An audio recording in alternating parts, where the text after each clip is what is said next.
Some places look too perfect, so perfect that you can't help but wonder what they're hiding. And sometimes, the most terrifying monsters wear the warmest smiles.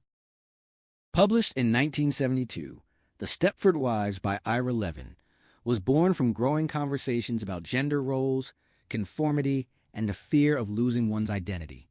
The novel quietly became a worldwide phenomenon, selling millions of copies and cementing its place as one of the most influential psychological thrillers ever written. Levin, also known for Rosemary's Baby and the Boys from Brazil, had a rare gift with turning ordinary life into unforgettable nightmares.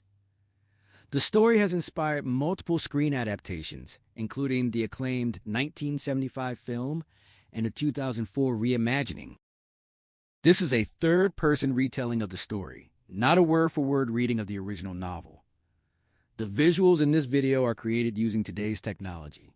They may not always perfectly match every scene from the story, but they are designed to help you visualize the world and atmosphere as you listen. Along the way, you'll also discover fascinating facts about the novel, its adaptations, and the story behind its creation. Now step carefully into Stepford and pay close attention to what your instincts are trying to tell you. The story begins.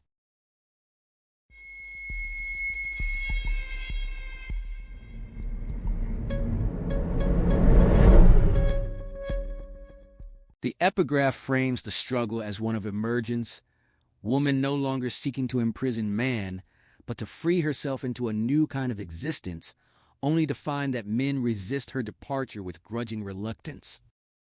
At the front door of her new house, Joanna stood with her arms full of promotional goods, facing a woman whose bright yellow dress and dyed ginger hair seemed like a costume for a role she was far too old to play.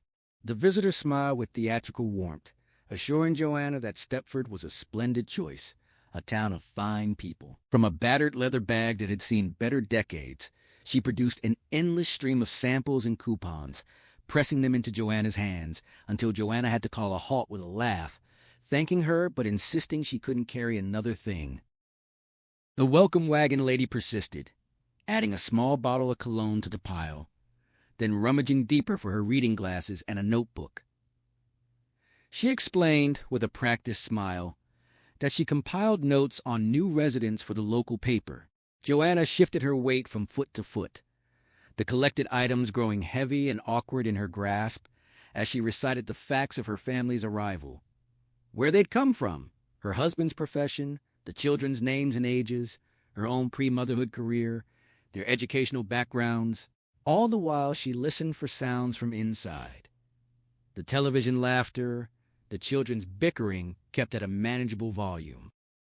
When the woman asked about hobbies, Joanna nearly gave a curt, dismissive answer to save time. But she paused, considering the value of the local paper as a signal to other women like herself. The neighbors she'd encountered so far were pleasant enough, yet they seemed narrowly focused on domestic concerns. Perhaps with more time she might discover deeper interests beneath the surface, but putting out a public notice couldn't hurt. She mentioned her tennis game and her photography work, explaining that an agency represented a handful of her images. Then she added her political interests, including the women's movement, and made a point of saying her husband shared those views. The welcome wagon lady registered surprise, and Joanna assured her that many men did, though she didn't elaborate on the mutual benefits. Leaning back to check on the children, she heard only the faint argument continuing at a tolerable level. She added, for Walter's share of the public profile, his boating and football interests, along with his collection of early American legal documents. Satisfied, the woman noted everything down, snapped her notebook shut, and offered a warm welcome along with an invitation to call for any local information. Joanna accepted the offer and watched as the woman made her way down the walk to a battered red Volkswagen. As she climbed in, a chaotic excitement of spaniels filled the car's windows, their paws pressing against the glass. A flash of white movement across the street caught Joanna's attention, something shifting from pane to pane in an upstairs window of the Claybrook house. Someone was washing windows. She smiled reflexively, just in case Donna Claybrook was watching. The white shape moved to a lower pane, then the next. With a sudden roar, the Volkswagen pulled away, and Joanna stepped back inside, using her hip to push the door shut. The children's argument had escalated, with Pete complaining about being kicked, and Kim insisting she hadn't, both shouting insults about bodily functions.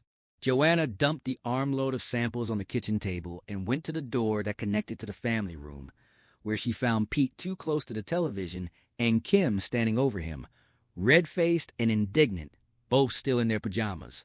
They blamed each other for changing the channel, each claiming the other had started the conflict. Joanna commanded absolute quiet, and the children fell silent, looking up at her with wide eyes.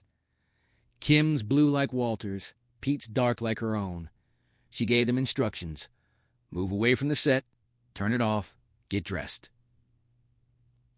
The world outside was green grass and yellow sunshine, and they should be in it. Pete jumped up and silenced the television with a slap, and Kim began to cry. Joanna crouched to comfort her, hugging her small body, rubbing her back, kissing her soft curls, and coaxing her with the promise of playing with the neighbor girl and the possibility of seeing another chipmunk. Pete came over and wound a strand of Joanna's hair around his finger, and she reminded him not to change the channel on his sister again, then told Kim not to kick, all while trying to plant kisses on the cheek that kept turning away from her. Later, with the dishes assigned to Walter and the children playing quietly upstairs, Joanna allowed herself a quick shower, then dressed in shorts and a shirt, lacing up her sneakers and brushing her damp hair. She checked on Pete and Kim, finding them absorbed in a space station game on the floor, and slipped away, patting down the new carpeted stairs. The house was finally unpacked, the day's work behind her, and she had the prospect of a few precious minutes of stillness, maybe even a chance to sit outside with Walter and simply look at their property. In the kitchen, she found him at the window, looking toward the neighbor's house, the sweat on his back forming a shape she vaguely recognized as a rabbit with its ears splayed. He started when he noticed her, then smiled, and she told him he looked rejuvenated. He agreed, saying the children were behaving beautifully and suggested they step outside. He admitted he'd been watching the neighbors because he planned to go talk with Ted Van Sant, which was why he'd been looking out the window. The family had just finished dinner. As they walked onto the patio, he told her he'd changed his mind about the men's association and intended to join after all. She stopped, taken aback, and he explained that too many important community matters, local politics, charitable efforts, were centered there to simply ignore it. She challenged him, asking how he could join something so archaic and outdated, but he countered that he'd spoken with several men who agreed the no women policy was old-fashioned. They walked on, his hand on her arm, and he argued that meaningful change could only come from within, so he'd join on Saturday and start working on reform from the inside. She accepted his decision with reluctant humor, predicting she'd be making protest placards, though she conceded she'd have plenty of time once school started. He promised he'd give the organization 6 months to open its doors to women. If it didn't, he'd resign, and they'd march together. She offered a slogan in return, about Stepford being out of step, and he seemed pleased with her contribution. They finished their cigarettes at the edge of the property, standing in the cool blue twilight filled with the sound of crickets. The sky spread above them in layered shades of mauve, blue, and deepening dark, the tall trees at the end of the lawn standing black against it. Through the trunks, she could see lights from the houses on the next street over. She expressed a territorial satisfaction, and he looked at his watch before kissing her cheek. She turned to kiss him on the lips, then told him she'd stay outside a few more minutes while he went in to wash up and listen for the children. He went in through the living room door, and she rubbed her bare arms against the cooling air, tilting her head back to breathe in the scent of grass and trees and clean openness. Opening her eyes, she found a single star in the darkening sky and made a silent wish that they would find happiness here, that the children would thrive, that she and Walter would discover good friends and fulfillment, that this move would enrich their lives rather than diminish them. The remark about Robert Ardrey hung in the cooling air as Joanna claimed a sense of ownership over the property, a feeling of territoriality that surprised her with its strength. Walter glanced briefly toward the Van Sant house, then squinted at his watch, announcing his intention to go inside and clean up. She turned to him, catching his chin gently and kissing him on the lips before telling him she'd stay outside a few more minutes, asking him to call out if the children began misbehaving. He agreed and disappeared through the living room door. She stood alone in the growing chill, rubbing her arms, closing her eyes and tilting her head back to breathe deeply. The scent of grass and trees and crisp, clean air filled her lungs, a simple pleasure. When she opened her eyes, a single star pricked the darkening blue vault above her, impossibly distant. She murmured the old nursery rhyme to herself, completing the wish silently, that they would find happiness in Stepford, that Pete and Kim would flourish in their new schools, that she and Walter would discover good friends and fulfillment, that the daily commute wouldn't wear on him, even though the move had been his suggestion, and that the lives of all four of them would be enriched rather than diminished by leaving the city. She missed the city's vitality, its chaos and grime, its pulsing aliveness, but she hoped the trade had been worth it. A sound and movement drew her attention toward the Van Sant house. Carol Van Sant appeared as a dark silhouette against the bright kitchen doorway, pressing a lid onto a garbage can, then bending to retrieve a large stone from the ground to weight the lid. Joanna called out a greeting. Carol straightened, turning toward the voice, her tall, leggy figure silhouetted by the light behind her, dressed in something that seemed almost translucent in the backlighting, though Joanna couldn't tell the color. Carol called back, asking who was there, and Joanna identified herself, apologizing if she'd startled her, and began walking toward the split-rail fence that separated their properties. Carol's New Englandy voice carried across the yard, assuring Joanna she hadn't been frightened, commenting on the pleasantness of the night. Joanna agreed, adding that finishing the unpacking made it even more satisfying, but she had to raise her voice because Carol remained by her own doorway too far for comfortable conversation. Joanna mentioned that Kim had enjoyed playing with Allison that afternoon, that the children got along well. Carol responded warmly, calling Kim a sweet girl and expressing her happiness at having such a nice new friend next door, then began to turn back inside. Joanna called out to stop her, feeling the obstacle of the flower bed and fence between them, wishing Carol would come closer. She reported that Walter was coming over to talk with Ted, and she invited Carol to join her for coffee once the children were settled. Carol thanked her for the invitation, but declined, explaining she needed to wax the family room floor that night. When Joanna asked if it couldn't wait just 3 more days, Carol shook her head, explaining the floor was covered in scuff marks and needed attention. And besides, Ted would be heading to the men's association later anyway. Joanna asked if he went every night, and Carol confirmed he did, almost. Joanna was incredulous. She asked whether Carol simply stayed home doing housework every evening, and Carol replied that there was always something to be done, with a tone that suggested this was simply the way things were. She said she needed to finish the kitchen now, and said goodnight. Joanna watched her retreating figure, her profile showing a figure that seemed disproportionately bosomed, her red hair glinting. Close the kitchen door, then reappear almost immediately at the window over the sink, adjusting the water and beginning to scrub something, her neat gleaming hair and thin-nosed face looking thoughtful, her full breast moving with the rhythm of her work. Joanna returned to the patio, thinking that she most certainly did not know how it was, and she was grateful for that. She couldn't imagine being so compulsively domestic, so thoroughly a Hausfrau. She blamed Ted for taking advantage of such an easily exploited woman, and then corrected herself. She blamed him. It was his fault. Walter emerged in a light jacket, estimating he'd be gone an hour or so. She launched into her outrage, describing Carol's refusal to come for coffee because of floor waxing, how Ted went to the men's association nearly every night while Carol stayed home scrubbing. Walter shook his head with a muttered, "Jesus." And Joanna joked that next to Carol, her own mother seemed like a feminist revolutionary. He laughed, kissed her cheek, and crossed the patio toward the Van Sant house. She looked up at the star, now brighter, and addressed it silently with a command to get to work before turning and going inside. The following Saturday morning, the family piled into their clean new station wagon, all seat-belted, Joanna and Walter in sunglasses discussing errands, while Pete and Kim experimented with the power windows until Walter told them to stop. The autumn day was sharp and clear, promising the season's turn.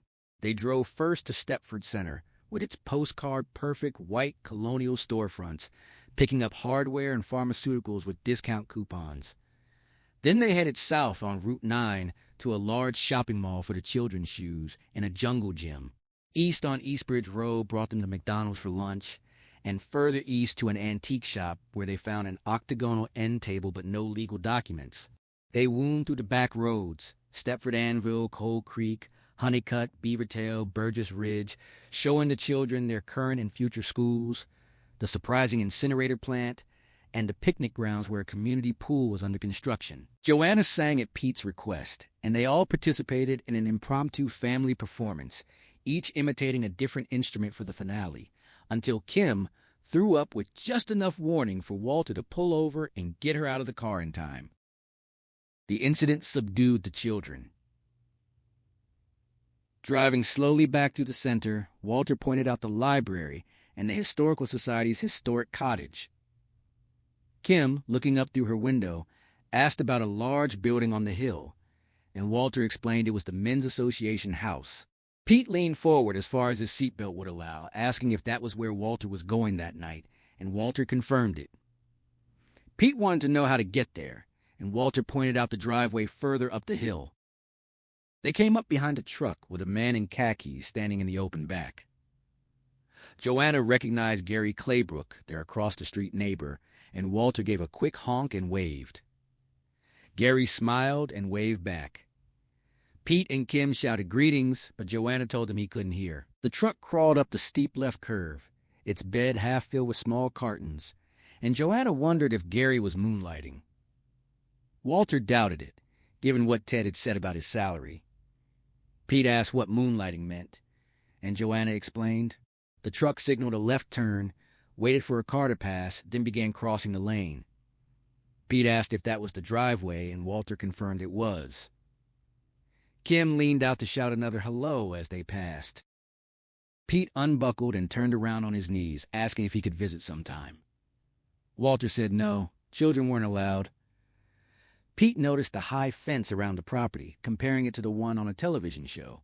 Joanna remarked, half to herself, that the fence was to keep women out, and Walter smiled.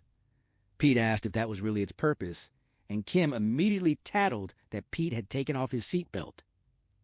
Joanna began to scold, but the moment passed. That night, she was determined not to do any housework on principle. There was plenty to be done. Some of it she actually wanted to do, organizing the living room bookshelves, for instance. But not tonight. She refused to be like Carol Van Sant or Marianne Stavros vacuuming past windows while her husband was out.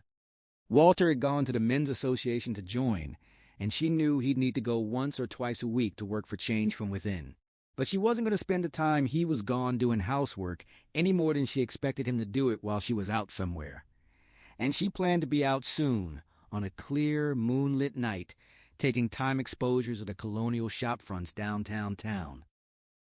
She was determined not to fall into the trap of housework while Walter was at the Men's Association.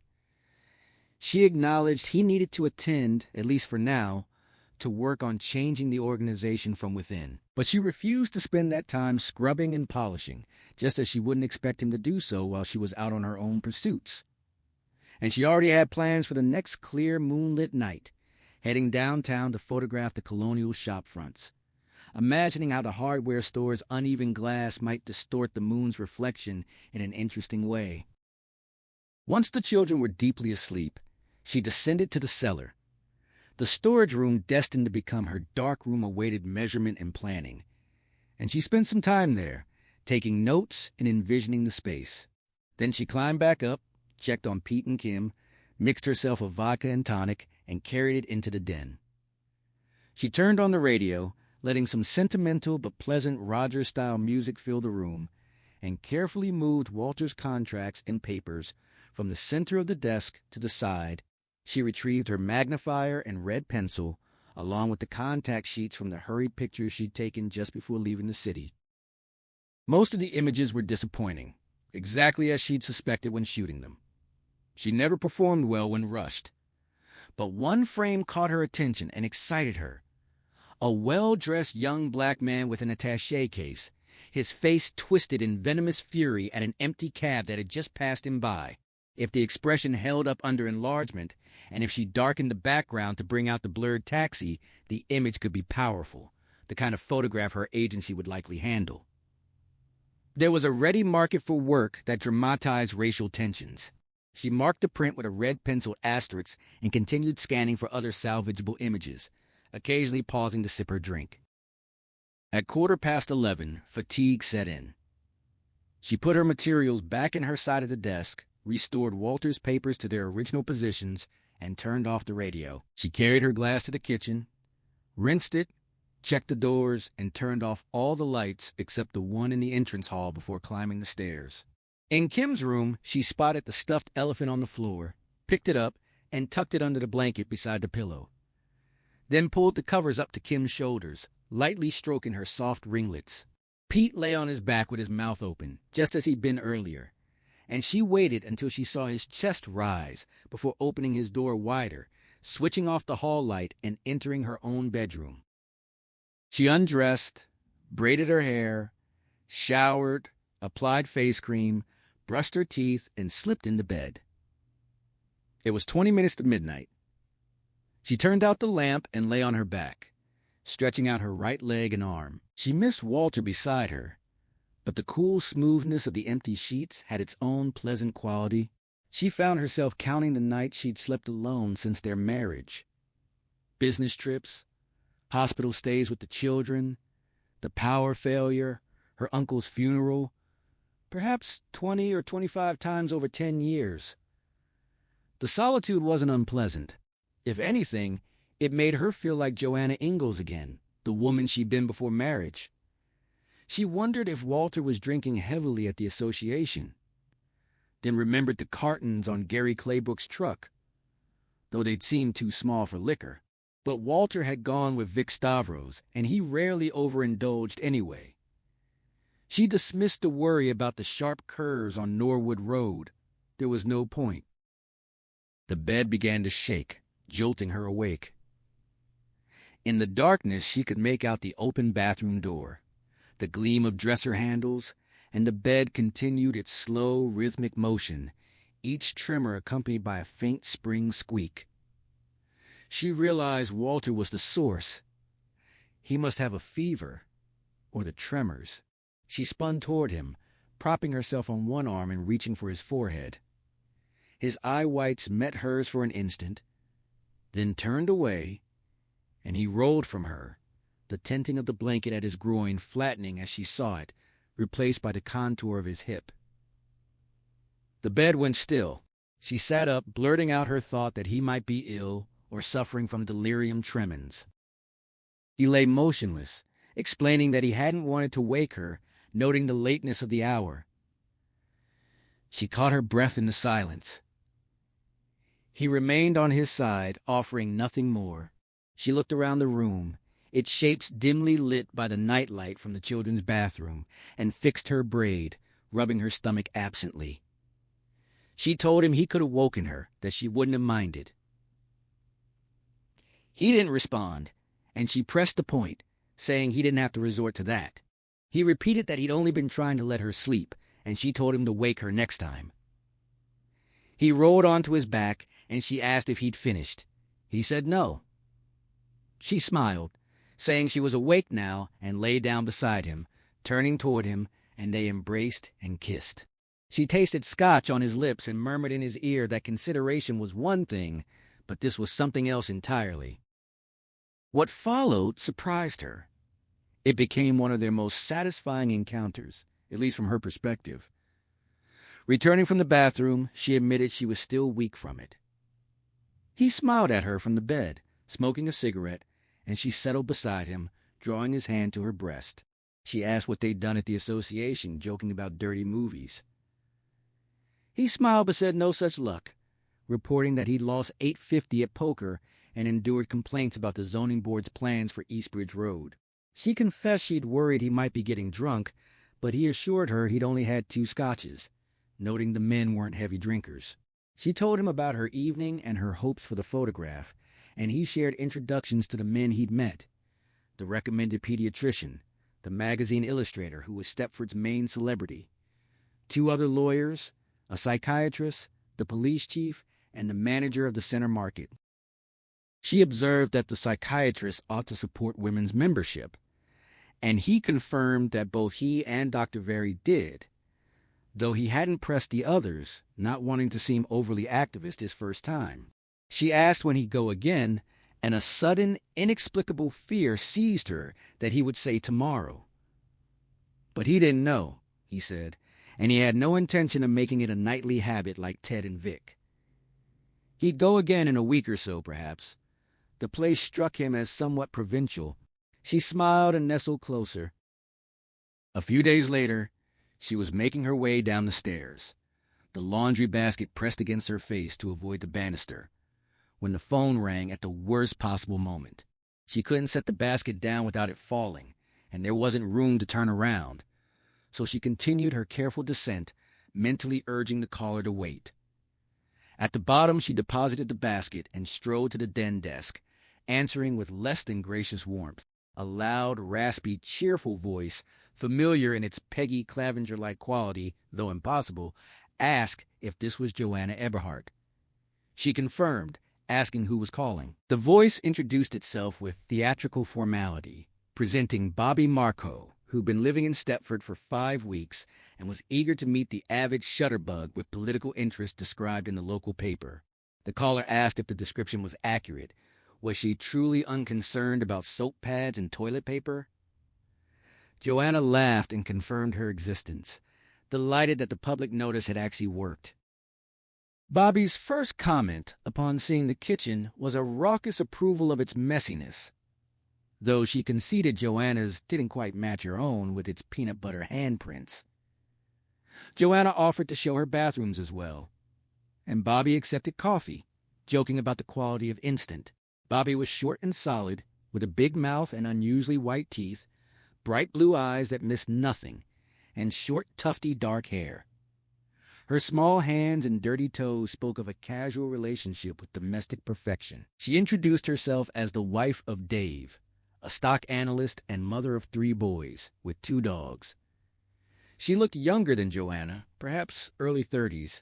Over 2 cups of coffee and a ring-ding, she painted a picture of the women on Fox Hollow Lane that confirmed all Joanna's growing suspicions about Stepford Wives. Bobby licked chocolate from her fingertips as she speculated about a nationwide competition she hadn't heard of, offering $1 million and a celebrity prize for the cleanest house by the next holiday season. The women she'd observed seemed locked in an endless cycle of scrubbing and waxing, and Joanna agreed that the pattern held true in her own neighborhood, even extending into the evening hours. When she started to mention the men, Bobby immediately seized on the Men's Association as the obvious culprit.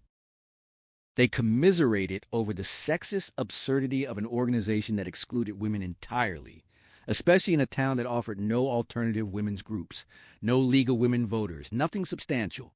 Bobby had already investigated thoroughly, finding only a garden club and a handful of church groups she couldn't join anyway, given her Jewish background, along with the Historical Society, which she dismissed with dark humor about lifelike corpses. Dave belonged to the Men's Association and, like Walter, believed change could come from within, but Bobby was certain they'd end up chaining themselves to the fence before seeing any real progress. The fence itself seemed excessive, as if the men were guarding something far more valuable than a social club. They discussed organizing a gathering of neighbors, a consciousness-raising session, to show the women what they were missing, but both doubted the women they'd met would welcome even such a modest step toward liberation. They discovered they were both members of the National Organization for Women, and Bobby expressed genuine admiration for Joanna's mounted photographs, having expected the newspaper description of an avid shutterbug to mean nothing more than snapshots of children. Joanna explained she planned to work more seriously now that Kim was in kindergarten. Walking Bobby to her car, Bobby insisted they couldn't give up so easily. There had to be at least some women who resented their limited roles. And if they could pull together even a small group, eventually a Now chapter, they might shake up the men's association. Dave and Walter were deluded if they thought change would come voluntarily. Entrenched organizations never reformed without pressure. Joanna agreed they should ask around. Not everyone could be as content as they appeared. The campaign began with Carol Van Sant, who declined the invitation with a pleasant but firm refusal, explaining she simply didn't have time for such things as she knelt to clean a plastic room divider. Joanna pressed, suggesting evening or daytime hours, but Carol apologized, insisting her schedule was full. Joanna watched her work and asked whether it bothered her that the town's only significant community organization barred women, suggesting the policy seemed archaic. Carol paused, repeating the word as if unfamiliar, then squeezed her sponge and replied that, no, it didn't seem archaic to her. She explained that Ted was better equipped for that sort of involvement, and men needed a place to relax and have drinks. Joanna countered that women needed that too, but Carol disagreed, shaking her head as she continued wiping. She said she simply didn't have time for a get-together. And Joanna accepted her answer, letting Carol return to her cleaning without escorting her downstairs. Next she approached Barbara Chamalian, who also declined, explaining that Lloyd stayed in town most evenings, and when he didn't, he preferred going to the men's association. Barbara didn't want to pay a sitter for an event she was unsure about, and even when Joanna suggested daytime hours, Barbara remained uninterested, though she smiled warmly and invited Joanna in to chat while she ironed. Joanna declined, wanting to continue her rounds. Marge McCormick expressed no interest, Kit Sunderson apologized for her busy schedule, and Donna Claybrook thought it was a nice idea but was simply too occupied. At the market, Joanna encountered Marianne Stavros, who dismissed the idea with a familiar excuse about housework. Joanna asked if she ever went out for relaxation, and Marianne pointed out that she was out now. But when Joanna clarified she meant social outings, Marianne smiled and shook her head, saying she didn't feel much need for relaxation. She moved on, selecting a can and fitting it precisely into her neatly arranged cart. Joanna noticed with dismay that even the other women's carts were tidy, while her own was a chaotic jumble of products. A guilty impulse to organize it rose in her, but she definitely grabbed a box of a detergent she didn't need and tossed it in. She continued approaching women, the mother of Kim's classmate, Yvonne Weisgalt, Jill Burke, and received the same polite refusals. Bobby had even worse luck, having spoken to nearly twice as many women and finding only one taker, an 85-year-old widow who trapped her for an hour of close conversation. They teamed up one morning, hoping their combined presence and carefully ambiguous phrasing might suggest the existence of a growing movement, but the strategy failed completely. Frustrated, Bobby slammed her car up Shortridge Hill and declared something was deeply wrong in the town. Joanna took the train to the city one afternoon, leaving the children with a teenage sitter to meet Walter and their friends Shep and Sylvia for dinner. Shep and Sylvia were a smart, plain, energetic couple who'd endured their share of tragedies, and Joanna found relief in the city's vitality. She and Walter spoke enthusiastically about Stepford's peace and beauty, the advantages of house over apartment living.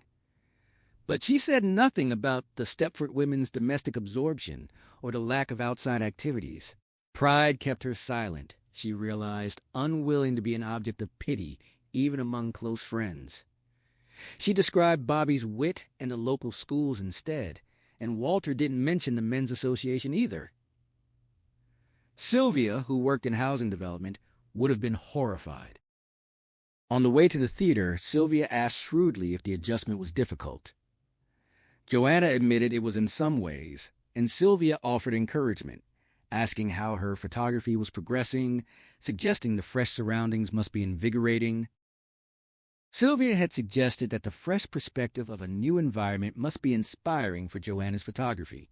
Joanna admitted she hadn't done any real work yet, explaining that she and Bobby had been occupied trying to organize some women's liberation activity in what she described as a cultural backwater. Sylvia countered that activism wasn't her true work. Photography was, or should be.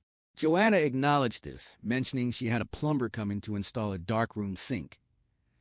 Sylvia observed that Walter seemed cheerful, and Joanna agreed, asserting that life was genuinely good. The play they saw that evening, a hit from the previous season, proved disappointing. On the train home, after they dissected its flaws, Walter settled into reading documents while Joanna skimmed a magazine, then gazed out the window at the passing darkness and occasional lights, smoking and reflecting. Sylvia's words echoed. Photography was her real work. She resolved to stop concerning herself with the Stepford women, except Bobby, who was a genuine friend. Both cars were at the station, so they drove home separately. The center looked like a stage set under its 3 streetlights. She made a mental note to photograph it before the darkroom was complete, and she noticed activity at the Men's Association house uphill. The sitter was tired but pleasant, and the children were asleep. In the family room, evidence of the babysitter's stay included empty glasses and crumpled paper, along with a ginger ale bottle on the floor. At least the local women didn't pass their obsessive domesticity onto their daughters, Joanna thought. The third time Walter went to the Men's Association, he called around 9 to say he was bringing the new projects committee home because construction work at the house made it too noisy for their meeting. He asked her to stay and participate in the conversation, suggesting that hearing an intelligent woman's perspective might benefit some of the die-hard members. She joked about being a waitress, and he laughed, admitting she'd caught him but assuring her contributions would be valuable. She agreed, promising to be not only intelligent but beautiful, which he called fantastic. 5 men arrived, including Ike Mazard, the famous magazine illustrator, a cheery, red-faced man in his 60s with a waxed mustache. Joanna shook his hand and teased him about blighting her adolescence with his idealized drawings of women. He chuckled and suggested she must have matched up well, and she challenged him to a bet. The others were all in their late 30s or early 40s. Dale Koba, tall and black-haired, exuded a lazy arrogance as he shook her hand with a smooth, unpressured grip, his green eyes dismissive. She pegged him immediately as one of the men-only contingent who viewed women as objects. The other men included Herb Sunderson, pale and nervous, who confirmed he was the Sunderson across the way. Joanna mentioned inviting his wife to a gathering, and he explained she wasn't very social, avoiding eye contact as he spoke. She served drinks to the men in the living room, exchanging a private grin with Walter, then retreated to prepare snacks. When she rejoined them, holding her own drink, she asked to sit in the spot Walter had saved for her, and no one objected. They discussed various projects, Christmas toys for needy children, preserving the landscape, and whether to include Hanukkah lights alongside the creche in the town center now that there were Jewish residents. She asked for permission to contribute an idea, and several men encouraged her. Koba lounged back, hands behind his head, looking at the ceiling with evident disdain. She proposed evening lectures for adults or parent-teenager forums on topics of general interest, drug education, rock music, anything that would bring people together for discussion. Claude Axiom, thin and blonde with bright, restless eyes, found the idea interesting. She added that it might also get women out of the house, noting the town was a disaster area for babysitters. The men laughed, and she felt at ease, suggesting more topics while Walter and Herb added their own. She participated fully in the discussion, and most of the men, Mazard, Frank, Walter, Claude, even Herb, paid close attention, nodding, agreeing, questioning thoughtfully. She felt a surge of confidence, meeting their challenges with wit and intelligence. Then she noticed Ike Mazard was sketching her. He sat with a notebook on his knee, pecking with a blue pen, alternating his gaze between her and his drawing. The conversation had fallen silent. She shifted uncomfortably and joked that she wasn't an Ike Mazard girl, but he insisted every girl was. smiling as he continued. She looked to Walter, who offered only an embarrassed smile and a shrug. The other men smiled edgily, and she observed that she'd killed the conversation. Mazard told her to relax, turning a page and sketching more. Frank made a comment about baseball fields to restart the discussion. Kim called out, but Walter rose to attend to her, excusing himself. The men resumed talking about new projects, but Joanna's attention was divided, hyper-aware of Mazard's gaze. She felt exposed, as if he were drawing her in obscene poses, though she tried to dismiss the discomfort. The men's conversation seemed forced, full of gaps, and Herb was actually blushing. The tension in the room was palpable, and she couldn't shake the feeling that something was off. She crossed her legs, fighting the urge to cross her arms defensively, reminding herself he was just a show-off artist and she was fully clothed. Walter returned, explaining that Kim had only had a bad dream, then offered refills to the men. Mazard accepted, still sketching, while Herb excused himself to find the bathroom. The conversation resumed more naturally, shifting between new and old projects, and Mazard finally tucked his pen away, smiling. Joanna let out a relieved breath and fanned herself. Koba raised his head, still lounging with his hands behind it, and examined the notebook on Mazard's knee with chin resting on chest. Mazard flipped through pages for him, and Koba nodded with approval, expressing amazement. Joanna asked if she could see, and Mazard eagerly handed over the open notebook. Walter and Frank leaned in as well, and Claude and Herb came around behind the sofa. The pages were filled with portraits of her, small, precise, and uniformly flattering, just as his work had always been. Full faces, three-quarter views, profiles, some smiling, some serious, some caught in mid-speech or with a frown. Walter praised them, and Frank echoed the sentiment. Joanna leafed back through the pages, acknowledging they were wonderful, but joking that she couldn't claim they were absolutely accurate. Mazard insisted they were, and she thanked him. He took the notebook back, wrote on a page. In the kitchen, she placed the drawing on top of the refrigerator, marveling at the improbable gift. She'd been foolish to feel so uncomfortable. Mazard had been kind. She prepared the coffee, smiling at the memory of her teenage self reading her mother's magazines, never imagining she'd one day be sketched by the famous illustrator. As she turned from the counter, she found Koba leaning in the doorway, arms folded, watching her with his jade turtleneck matching his eyes, his slate-gray suit impeccably cool. He commented that he enjoyed watching women perform small domestic tasks, and she replied dryly that he'd come to the right town. She tossed the spoon in the sink and put the coffee can away, but he remained, watching. She wished Walter would appear. To fill the silence, she asked why they called him Diz when he didn't seem particularly dizzy, and he claimed he'd worked at Disneyland. She laughed, disbelieving, and he pressed her for why she didn't believe him. She considered the question, then answered honestly. He didn't look like someone who enjoyed making people happy. He looked at her with that dismissive green gaze, and told her how little she knew, then smiled and pushed off from the doorframe, walking away.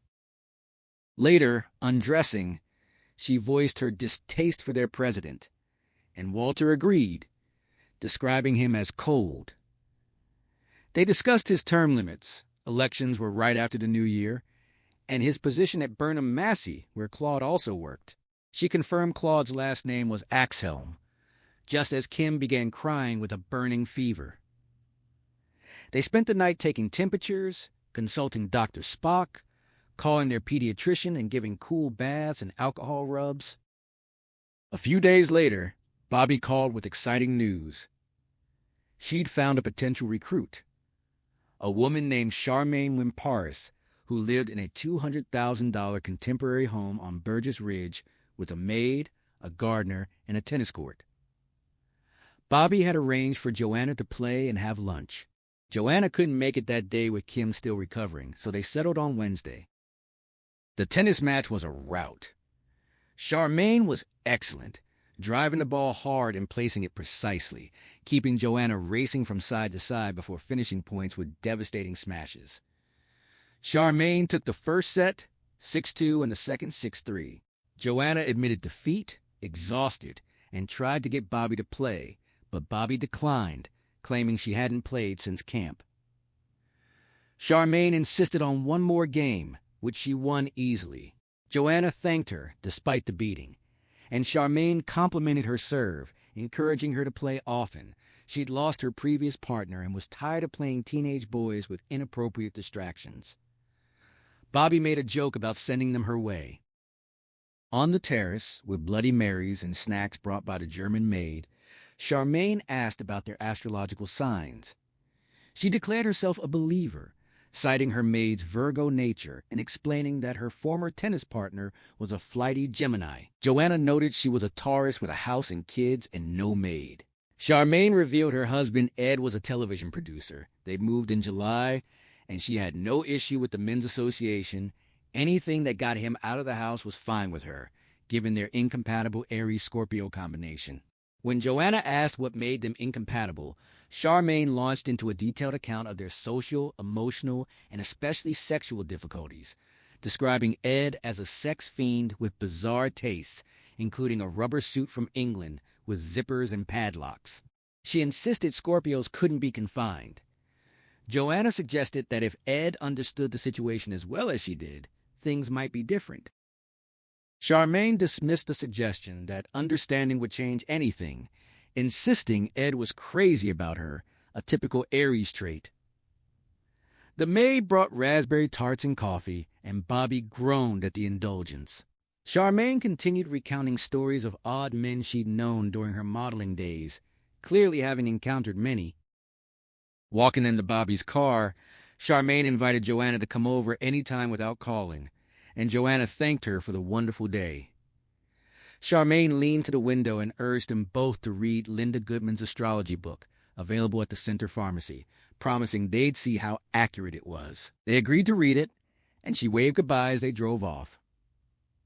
Bobby observed that while Charmaine might not be ideal for their feminist organizing, at least she wasn't obsessed with housework. Joanna agreed she was stunningly beautiful. Bobby noted the irony. Even in a town where women looked good but didn't think well, Charmaine stood out. She brought up the rubber suit story, remarking that she thought Dave had weird ideas. When Joanna pressed for details, Bobby deflected with a smile, claiming her Leo nature was to change the subject, and asked about a movie for Saturday night.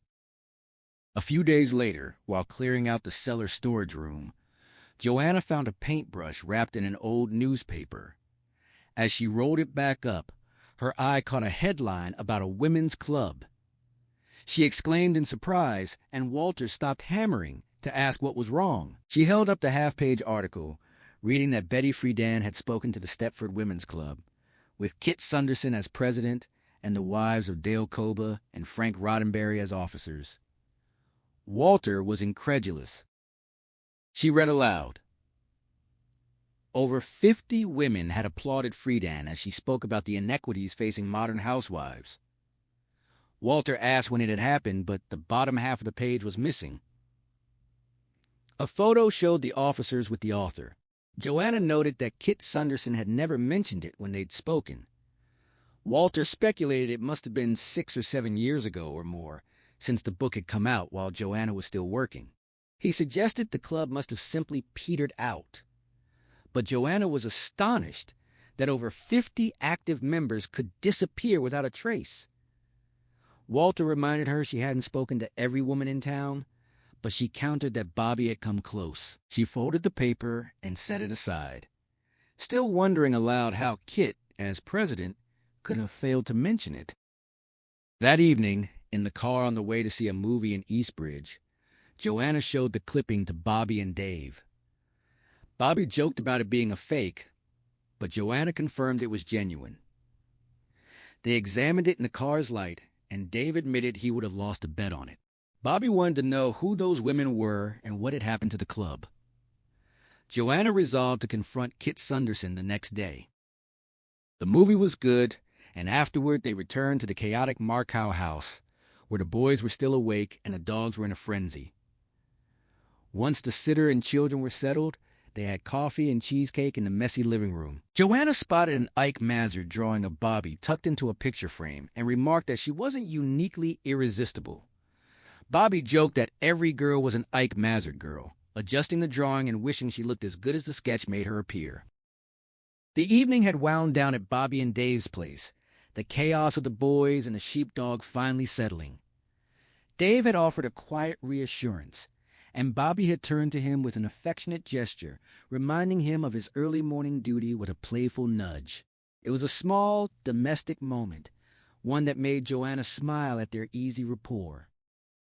The next day, Joanna found herself on Kit Sunderson's doorstep. Kit's greeting was warm, her smile inviting, and Joanna accepted the offer to step inside. The entrance hall was pristine, its vinyl flooring gleaming with an almost artificial perfection, as if it had never known a footprint.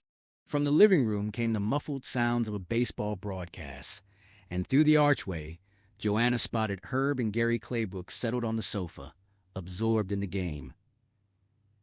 Gary was midway through a sandwich, a plate of food and beer on the bench before them. The room itself was a picture of colonial neatness, every shade of beige, brown, and green in its place.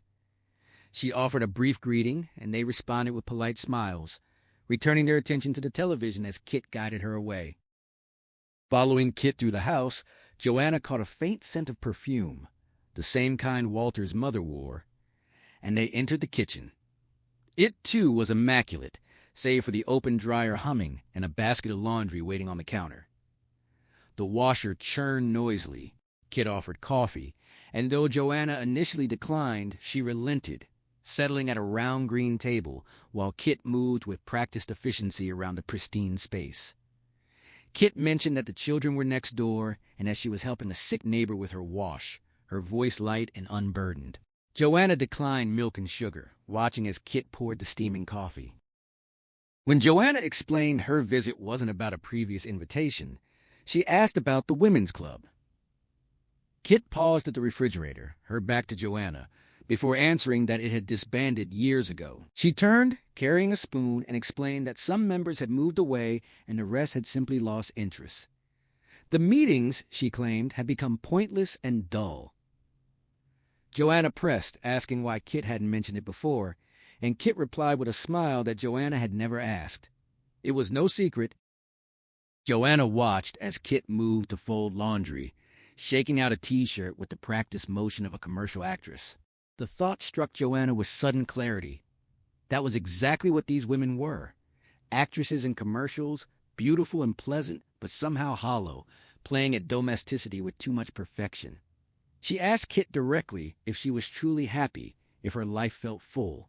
Kit assured her she was, describing her role as part of a unit with Herb, raising a family, supporting his work, and contributing to the community through the Men's Association. When Joanna pressed further, asking if the women's club meetings had been more boring than housework, Kit frowned slightly, insisting they simply hadn't been as useful. Joanna let the matter drop, sipping her coffee. It was rich and flavorful, the best she'd had in ages. Kit inquired about her children, and Joanna replied briefly, wondering if she should ask about the other women who had been involved. She decided against it. They would likely be just like Kit, and the answer wouldn't change anything. She nearly asked what brand of coffee it was, but stopped herself, taking another sip instead. Later that night, Joanna drove into the quiet, moonlit center of town. She wandered through the empty streets, familiarizing herself with the angles and shadows of the white shop fronts and the library. She wasted a few frames on mundane subjects before setting up her tripod on the library lawn for long exposures of the storefronts. A strange, medicinal smell drifted on the breeze, nagging at a half-forgotten memory from childhood, but never quite surfacing. She reloaded her film by moonlight, then repositioned for another angle, carefully framing the library's white siding and faintly lit interior windows. As she was swapping lenses to focus on the Men's Association house up on the hill, a comically solid old building with a gleaming antenna and lit windows, Headlights swept onto the street, and a spotlight blinded her. She shielded her eyes as the police car stopped, the light dying to a spark. A young officer with a brown mustache smiled apologetically. She recognized him from a previous encounter in a stationery store. He asked about her camera, her film, her technique, and the cost of the equipment. She answered patiently, reminding herself that this was the sort of small-town interaction she should appreciate. He seemed genuinely curious, and she tried not to let her impatience show as he lingered with questions. The policeman finally seemed satisfied, offering a warm farewell and driving off slowly. Joanna watched the taillights recede, the silver-gray cat darting through the beams before disappearing into the darkness. She turned back to her camera, checking the lens, and crouched to the viewfinder to frame the Men's Association house properly. As she sharpened the focus on the square old building with its absurd antenna, she noticed something shift. 2 of the upstairs windows had gone dark. Then another, and then the last one, its shade pulled down. She straightened, looking at the house itself, then glanced toward the distant taillights. A suspicion crept into her mind. He had radioed someone about her, and while he'd stalled her with friendly questions, the message had been acted upon. The thought felt paranoid, and she chided herself internally. She tried to imagine what they'd be hiding. An orgy? Call girls? The idea seemed ridiculous, almost comic. She smiled at her own imagination, picturing the headlines her Nancy Drew fantasies might generate. Crouching again, she adjusted the framing and took 3 exposures of the darkened house, then moved on to photograph the post office and its flagpole silhouetted against the clouds. As she stowed the tripod in her car, the police car circled back, slowing. The young officer called out his hope that her photos would turn out well, and she answered warmly, overcompensating for her earlier suspicion, thanking him for the conversation. He wished her good night and drove away. The weeks that followed became a blur of disruption. A senior partner at Walter's firm died under difficult circumstances, leaving behind a mess of inaccurate trust records that demanded Walter's attention in the city for days at a time. Pete lost his front teeth in a school bus accident. Joanna's parents descended for an unplanned visit on their way to a vacation, praising the house. And Stepford, her mother, specifically admiring Carol Van Sant's serenity and suggesting Joanna follow her example. The dishwasher and pump broke. Pete turned 8 with all the attendant chaos of presents and parties, and Kim came down with a sore throat that kept her home for days. Joanna's period arrived late but brought relief. Still, she found moments for tennis, her game slowly improving, though Charmaine remained the better player. She pushed the darkroom project forward, making trial enlargements of her best photograph and developing the shots from her night in the center, 2 of which showed real promise. She documented Pete, Kim, and Scott Chamalian at play on the Jungle Gym. Bobby became a daily presence, their shopping trips and after-school visits with her boys a comforting routine. One afternoon, she and Bobby and Charmaine dressed up and enjoyed a long lunch at a French restaurant in Eastbridge. By late October, Walter's work crisis had resolved, and he was home for dinners again. The house was fully functional, the family healthy. Halloween brought pumpkin carving, Pete as a toothless Batman, Kim as a dual identity character. She insisted upon, and a steady stream of trick-or-treaters that depleted Joanna's candy supply faster than expected. The first Saturday in November brought their dinner party, Bobby and Dave, Charmaine and Ed, and friends from the city, including Shep and Sylvia Tackover, and Walter's partner Don Farrell with his wife Lucy. The local woman Joanna had hired to help was Mary Migliardi, a chatty, white-haired woman who expressed delight at working in Stepford again. She mentioned how entertaining had dwindled since the Men's Association started up, noting that it was only 6 or 7 years old, not the old institution Joanna had assumed. She explained how the Civic Association and other groups had merged into it, and that the house itself had been the Terhune place, acquired cheaply at a tax auction. Walter came in with ice, mentioning that Pete was occupied with a television program and wouldn't be joining them. He dismissed Mary's comment about the Men's Association being new, but Joanna pressed, confused by her own assumption that it went back to Puritan times. She couldn't pinpoint where she'd gotten that idea. The evening itself was a near-total disaster. Lucy sneezed uncontrollably. Sylvia was preoccupied. Bobby had laryngitis and couldn't play her usual role as conversational anchor.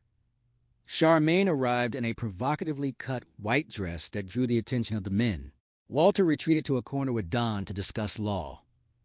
Ed Wimperis, drunk, monopolized Joanna with rambling predictions about cassettes. Sylvia eventually broke free from her distraction to launch into a pointed critique of suburban zoning practices. And Ed knocked over his wine. Joanna tried to steer the conversation toward lighter ground, and Bobby valiantly attempted to explain her laryngitis' origin, but Charmaine cut her off with astrological pronouncements. The roast was overdone, the souffle underrisen, and Lucy kept sneezing. After the guests departed, Joanna expressed her frustration to Walter, but he seemed equally exhausted by the whole affair. In the days following, Sylvia called to apologize about her preoccupied state.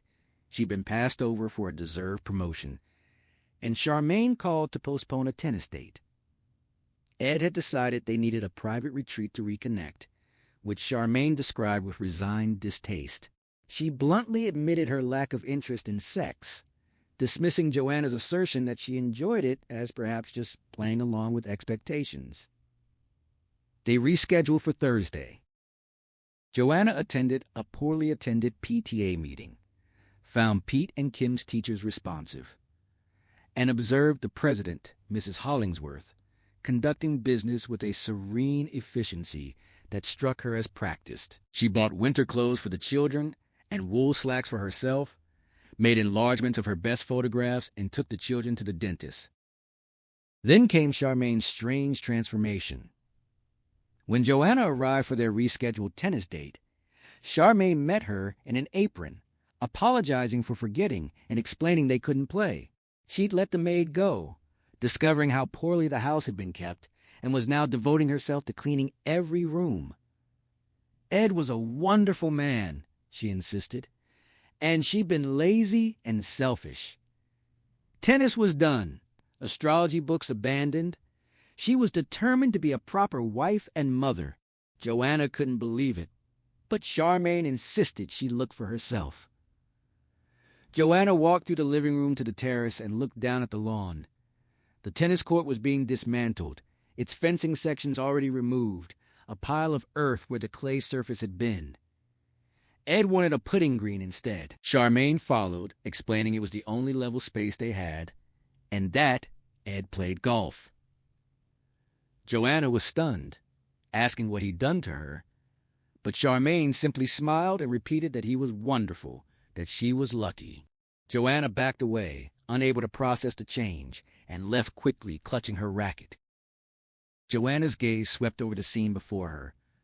The truck loaded with fencing sections parked on the grass, two sides of the court already dismantled and lying flat, and two men kneeling by the remaining section, their long-handled cutters clicking as they worked. The net and post had vanished, replaced by a dark mound of soil in the center of what had once been a clay tennis court. Charmaine stepped up beside her, explaining that Ed wanted a putting green instead. Joanna turned to her, protesting. It was a clay court, the only level spot they had, but Charmaine simply repeated the reasoning. Ed played golf, not tennis. Joanna stared at her, the words tumbling out as she wondered aloud what Charmaine's husband had done to her, whether he'd somehow hypnotized her. Charmaine dismissed the question with a smile, insisting Ed was wonderful and she was lucky. She offered coffee, mentioning she was working on Meryl's room but could talk while she cleaned. Joanna shook her head, backing away, saying she had things to do herself, and hurried across the terrace. Charmaine followed, apologizing for forgetting to call, and Joanna stopped, clutching her racket, promising to see her in a few days. Charmaine agreed warmly, asking her to give Walter her regards. Bobby went to see for herself and called later, reporting that Charmaine had been moving bedroom furniture, which seemed absurd given how recently they'd moved in. Joanna insisted it couldn't last, that people don't change that way, but Bobby's tone suggested otherwise. She mentioned something about the neighborhood and proposed lunch the next day, cutting off her own children's noise to arrange a noontime meeting. When Joanna told Walter about Charmaine's transformation, he seemed unsurprised, speculating that Ed had simply laid down the law. He questioned the expense of maintaining a maid, but Joanna pressed that Charmaine's entire attitude had shifted. She should have been complaining, not embracing the change. Pete interrupted with an irrelevant question about a neighbor's allowance, and Walter dismissed it. At McDonald's the next day, eating in Bobby's car, Bobby presented her theory with visible nervousness. She'd read about a Texas town where a natural chemical in the water created an unusually low crime rate by tranquilizing the population. She believed something similar was happening in Stepford, pointing to all the industrial plants along Route 9. Electronics, computers, aerospace, with Stepford Creek running behind them. She ticked off evidence.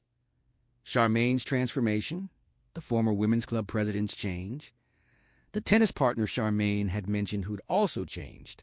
She was convinced it couldn't be coincidence that Stepford women were all the same way, that some had once applauded Betty Friedan and were now unrecognizable. She speculated about chemicals in the ground, water, or air, perhaps some hormonal effect that would explain the women's exaggerated figures. Joanna admitted she'd noticed the physical changes, but found the theory fantastic.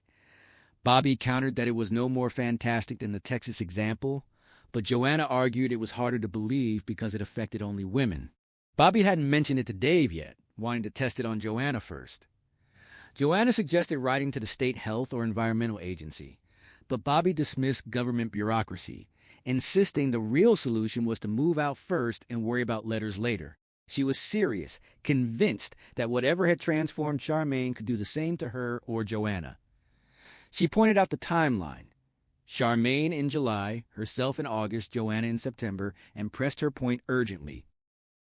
Joanna tried to calm her, but Bobby continued, arguing that even if she was wrong about the chemical, Stepford was still a dead end socially. They each had only one friend after months of living there. She'd gone to Norwood for her hair and seen women who were rushed and alive. She'd wanted to hug every one of them. Joanna suggested she find friends in Norwood, but Bobby was determined to ask Dave to move, willing to absorb the costs and headaches. She was convinced Dave would agree, especially since she'd wanted Norwood all along, but he'd been concerned about too many wasps. Now she'd rather deal with that than stay. She pointed out that Joanna would soon be down to no friends unless she spoke to Walter about moving. Joanna hesitated, not wanting to ask him to uproot their lives again, especially since she'd just finished the darkroom. Bobby challenged her, asking if Walter wanted her to be happy, and Joanna admitted she wasn't even sure she was unhappy. Bobby offered a half-joking warning to stick around and turn into her next-door neighbor. Joanna insisted she honestly didn't believe the chemical theory. They continued discussing it as they finished eating, then drove past the shopping mall and the antique stores onto Route 9, passing the neat industrial plants with their wide green lawns, Hewlett's Optics, Computech, Stevenson Biochemical, Haig Darling Computers, Burnham Massey Microtech, Instatron, Reed and Saunders, VZ Electronics, Americhem Willis. Bobby remarked acidly about nerve gas research, and Joanna dismissed the suggestion. But Bobby pressed, questioning why not in a populated area given the political climate. Later that evening, Walter noticed something was troubling her. She tried to deflect, mentioning his work, but he insisted he had the whole weekend. While scraping dishes, she told him about Bobby's desire to move and her El Paso theory. He found it far-fetched, and she agreed, but pointed out that women did seem to change around here and into something pretty dull. He asked directly if she wanted to move. She hesitated, admitting she didn't want to uproot them, but was sure she'd be happier in Eastbridge or Norwood, wishing they'd looked there instead. He smiled at her equivocal answer, and she amended it to about 60-40 in favor of moving. He straightened from the counter and said they could do it next summer if she became truly unhappy, though not during the school year. He didn't think they'd lose anything except time and costs, echoing what Bobby had said. He left her to make up her mind, and she called after him, feeling a weight lift slightly. He turned back, and she thanked him, saying she felt better.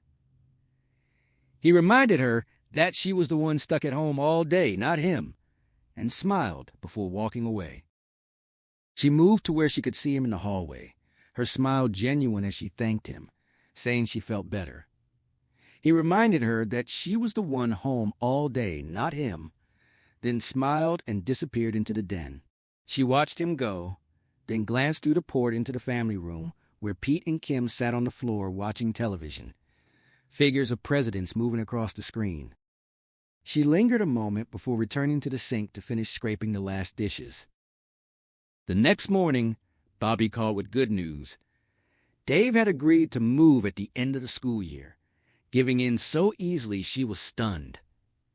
She confessed she hoped they'd make it until June, and Joanna teased her about drinking bottled water, which Bobby confirmed she was already doing. She'd sent Dave to get some that morning. Joanna laughed, and Bobby defended her caution, saying she'd rather be safe than sorry for a few cents a day. She was writing to the Department of Health, but worried about sounding like a crank, asking if Joanna would co-sign. Joanna agreed, inviting her over later. Walter was drafting a trust agreement and might lend them some legal-sounding phrasing. Over the following weeks, Joanna made autumn leaf collages with the children, helped Walter with the storm windows, and attended a tedious partners and wives dinner in the city. A check arrived from the agency, $200 for 4 uses of her best photograph. She ran into Marge McCormick at the market, who was recovered from her illness, and Frank Roddenberry at the hardware store, who greeted her with a slight stutter. The welcome wagon lady told her about a black family moving in on Gwendolyn Lane, and Joanna expressed approval, showing off the birdseed she'd just bought. The welcome wagon lady reminded her that as the Shutterbug, she'd have a field day with the scenery. Joanna called Charmaine to invite her to lunch, but Charmaine declined, citing too much housework. Claude Axome came by one Saturday afternoon specifically to see Joanna, briefcase in hand. He explained a project he'd been working on in his spare time, collecting tape recordings of word lists from people who also provided their geographical histories. Eventually, he'd feed everything into a computer to create a system that could identify where a person was from based on a short speech sample, an electronic Henry Higgins he hoped would be useful in police work. Joanna mentioned that Bobby had gotten laryngitis from taping for him, but Claude attributed it to her rushing through the process in 2 evenings. He left the recorder so Joanna could take her time and offered an incentive, an extra cartridge for her to record lullabies or songs for the children, which he'd transcribe onto a record. Walter came in from burning leaves outside, apologized for forgetting to mention Claude's visit, and asked if she could help. Joanna hesitated about her limited free time, but Claude assured her she could do it in odd minutes, even over several weeks. Walter went back outside, and Joanna gave Claude his tea while he showed her how to load and use the handsome recorder, leaving her with 8 yellow box cartridges and a thick black binder full of typed word lists. She leafed through the pages, surprised by the volume, but Claude assured her it would go quickly if she spoke each word clearly in her regular voice, pausing between them.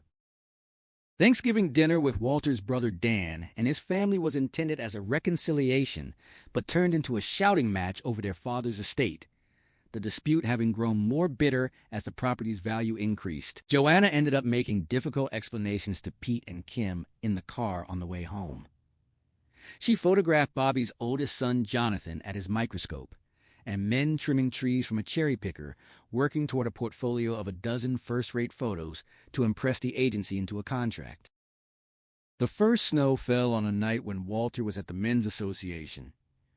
Joanna watched from the den window, just a light dusting swirling in the lamplight. Nothing significant yet, but more would come.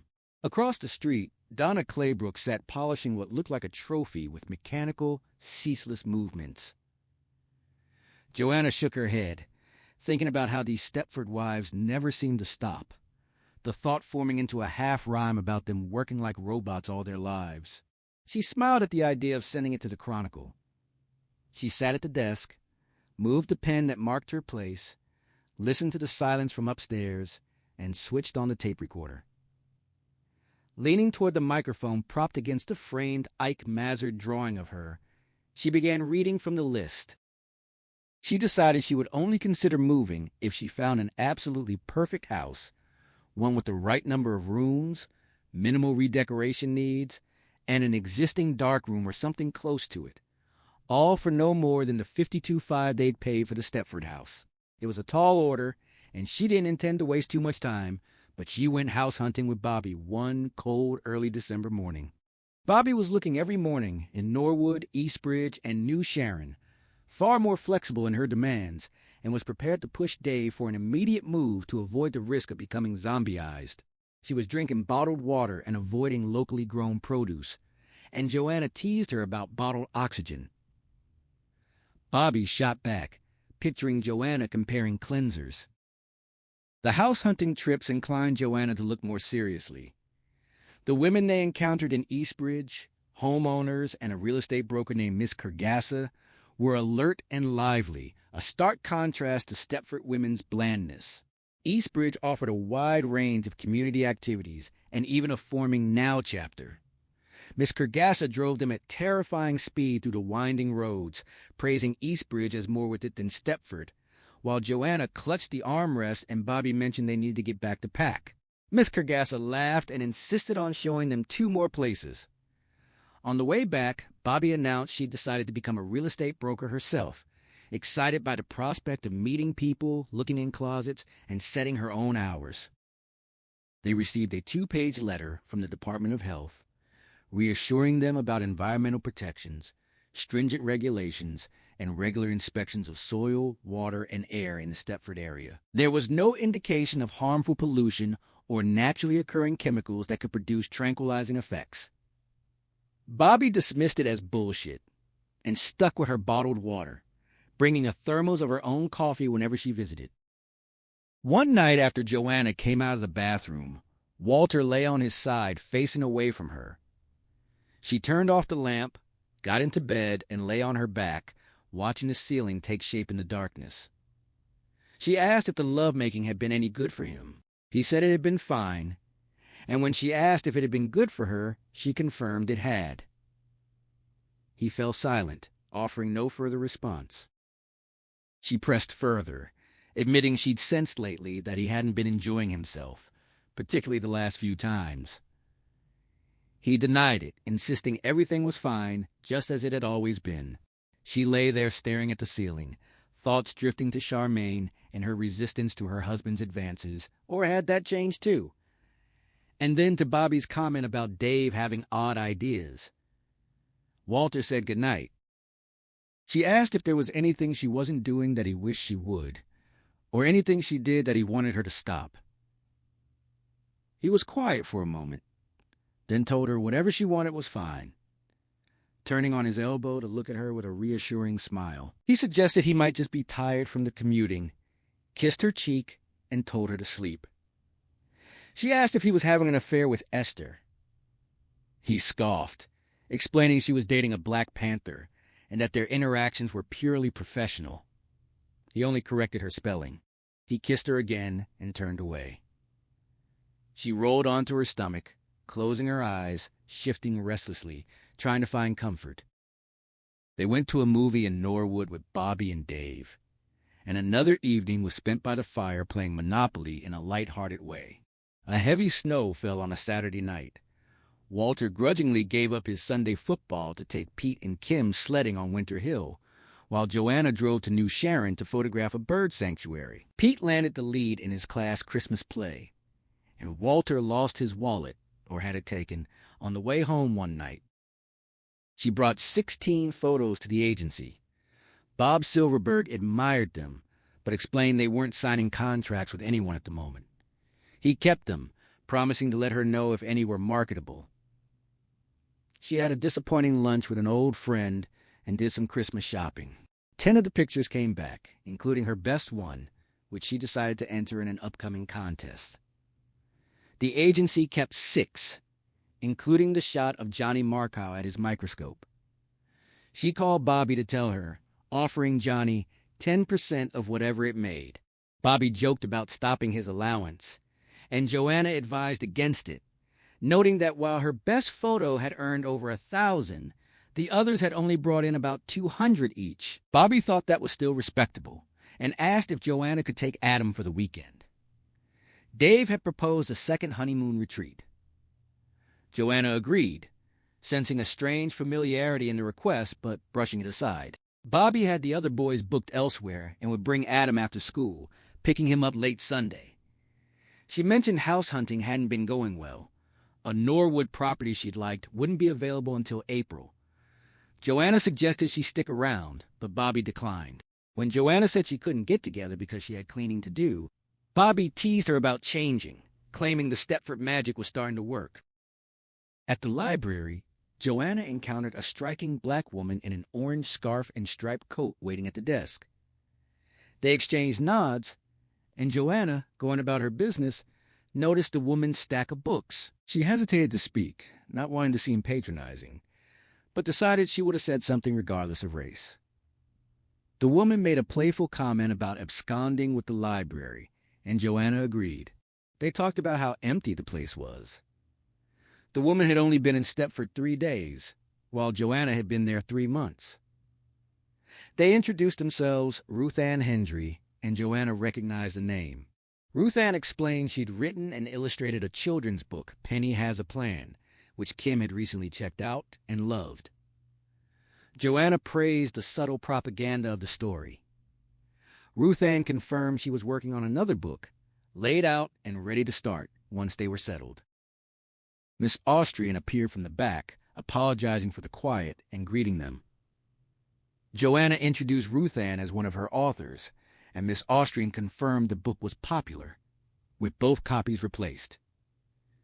Ruth Ann asked to join, and Miss Austrian welcomed her, pulling out a registration card. At the center luncheonette, over coffee, Ruth Ann asked if there had been any reaction to their moving in. Joanna said no, explaining that Stepford wasn't a place where reactions developed. There was no real intersection except at the Men's Association. Ruth Ann mentioned her husband Royal was joining tomorrow night, but the women in the neighborhood seemed distant. Joanna assured her it wasn't about race. They were like that with everyone, riveted to their housework. She described the Stepford women and mentioned Bobby was planning to move away to avoid becoming like them. Ruth Ann laughed, confident nothing could turn her into a Hausfrau, but appreciated the context. She had 2 girls, and her husband was a sociology department chairman. They exchanged numbers and agreed to meet properly. On the way to their cars, Joanna spotted Dale Koba across the street, holding a lamb while helping set up a creche. They nodded to each other. She mentioned to Ruth Ann that Ike Mazard lived in Stepford, but Ruth Ann had never heard of him, which made Joanna feel old or very white. Having Adam for the weekend proved a mixed blessing. Saturday was wonderful, the children playing well together indoors and out. But Sunday, with a frigid overcast and Walter claiming the family room for football, Adam and Pete turned against Kim in a series of imaginative games. They excluded her from their forts, explorations, and Star Trek adventures, treating her as a common enemy. Kim, wanting only to join, resisted all of Joanna's attempts to distract her with crayons, negative filing, or even baking cookies. Adam and Pete ignored threats, Kim ignored bribes, and Walter ignored everything. Joanna felt a wave of relief when Bobby and Dave arrived to collect Adam, but that relief quickly gave way to surprise at how transformed they appeared. Bobby's hair was freshly done, her beauty striking, whether from makeup or the intimacy of the weekend, probably both. Dave seemed equally rejuvenated, jaunty, and energized, his happiness palpable. The cold air from outside swept into the entrance hall with them. Dave asked how the weekend had gone, and Bobby hoped Adam hadn't been trouble. Joanna assured them he'd been no problem at all, and remarked on how marvelous they both looked. Dave confirmed they felt marvelous, and Bobby expressed gratitude for helping them manage the retreat. Joanna brushed it off, mentioning she'd return the favor with Pete sometime. Dave was enthusiastic, calling for Adam to gather his things. Joanna offered to take their coats, but they were in a hurry to collect the other boys. Bobby noted that Joanna must be ready for some peace and quiet after what must have been a hectic weekend. Joanna admitted Sunday hadn't been restful, but said Saturday had gone well. Walter appeared from the kitchen, and the greetings were exchanged. Walter asked about the second honeymoon, and Dave declared it better than the first, just shorter. Joanna glanced at Bobby, expecting a witty retort. But Bobby simply smiled and looked upstairs, greeting Adam with an old nickname. Adam came sulking down, reluctant to leave, and Kim pleaded for him to stay another night, but Bobby and Dave explained school was the next day. Adam descended with his shopping bag, and Joanna fetched his coat and boots. Dave and Walter stepped into the living room to discuss stock information. Joanna handed the coat to Bobby, who held it open, while Adam threaded his arms into the sleeves, dropping his bag. Bobby helped him with the buttons, and Adam commented that she smelled nice. She used the nickname again, and Adam flatly told her he no longer liked it. She apologized and kissed his forehead. Walter and Dave returned. Adam said his goodbyes, and Joanna handed over the boots. She and Bobby touched cheeks in farewell, Bobby's skin still cool from the outside air, a pleasant scent clinging to her. They confirmed they'd speak the next day, and Bobby moved to Walter at the door, offering her cheek. Joanna noticed Walter hesitate before pecking it. Dave kissed Joanna, clapped Walter's arm, and steered Adam outside. Pete asked for permission to go into the family room, and Walter granted it. Through the cold glass of the storm door, Joanna and Walter watched the family climb into their car. Walter murmured that they looked fantastic, and Joanna agreed, remarking that Bobby hadn't even looked that good at the dinner party. She asked why Walter had seemed reluctant to kiss Bobby. He dismissed the question, claiming he'd never been fond of cheek kissing, calling it show business. Joanna pointed out she'd never noticed him objecting before, and he admitted he'd simply changed. She watched the car pull away, its headlights flashing, and suggested they have their own weekend alone. Bobby and Dave had offered to take Pete, and the Van Sants would probably take Kim. Walter agreed, proposing after the holidays. Joanna mentioned the Hendrys as another possibility, wanting Kim to get to know a black family. The car disappeared, and Walter closed the door, locking it and dimming the outside lights. He offered a drink, and Joanna eagerly accepted. Monday was a relentless slog, reassembling Pete's room, straightening the rest of the house, changing beds, tackling the laundry, planning the week's shopping, and lengthening Pete's pants. Christmas shopping, card addressing, and a costume for Pete's play loomed ahead. Joanna was grateful Bobby didn't call. She needed to catch up. She questioned herself, wondering if she was changing, as Bobby had suggested, but dismissed it. Housework simply had to be done, or the place would become a mess. A real Stepford wife, she thought, would handle it all calmly and efficiently, not get tangled in vacuum cords and mash her fingers. She scolded Pete for not putting away his toys, and he sulked for an hour. Kim's cough returned. Walter avoided his kitchen duties, rushing out with Herb Sunderson to the Men's Association for the Christmas Toys Project. Joanna wondered who the toys were for. She'd seen no needy children in Stepford. She cut fabric for Pete's snowman costume, played concentration with the children, addressed Christmas cards through the elves, and fell asleep with the Skinner book. Tuesday improved. After breakfast, cleanup, and bed-making, she called Bobby but got no answer. She drove to the center for the main shopping, then returned after lunch to photograph the crach, arriving home just before the school bus. Walter did the dishes and headed to the Men's Association. The toys, she learned, were for city children in ghettos and hospitals. She bathed Pete and Kim and put them to bed before calling Bobby. Strange that Bobby hadn't called in 2 full days. Bobby answered flatly, and their conversation felt oddly strained. Bobby reported she'd gone shopping that morning, but they'd missed each other. When Joanna pressed if she was okay, Bobby insisted she was fine, saying she was in the middle of ironing.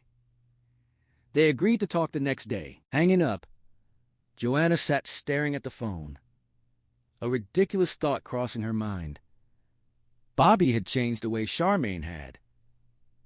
But no, impossible. She must have had a fight with Dave, or perhaps Joanna had inadvertently offended her. Yet their parting on Sunday had been friendly.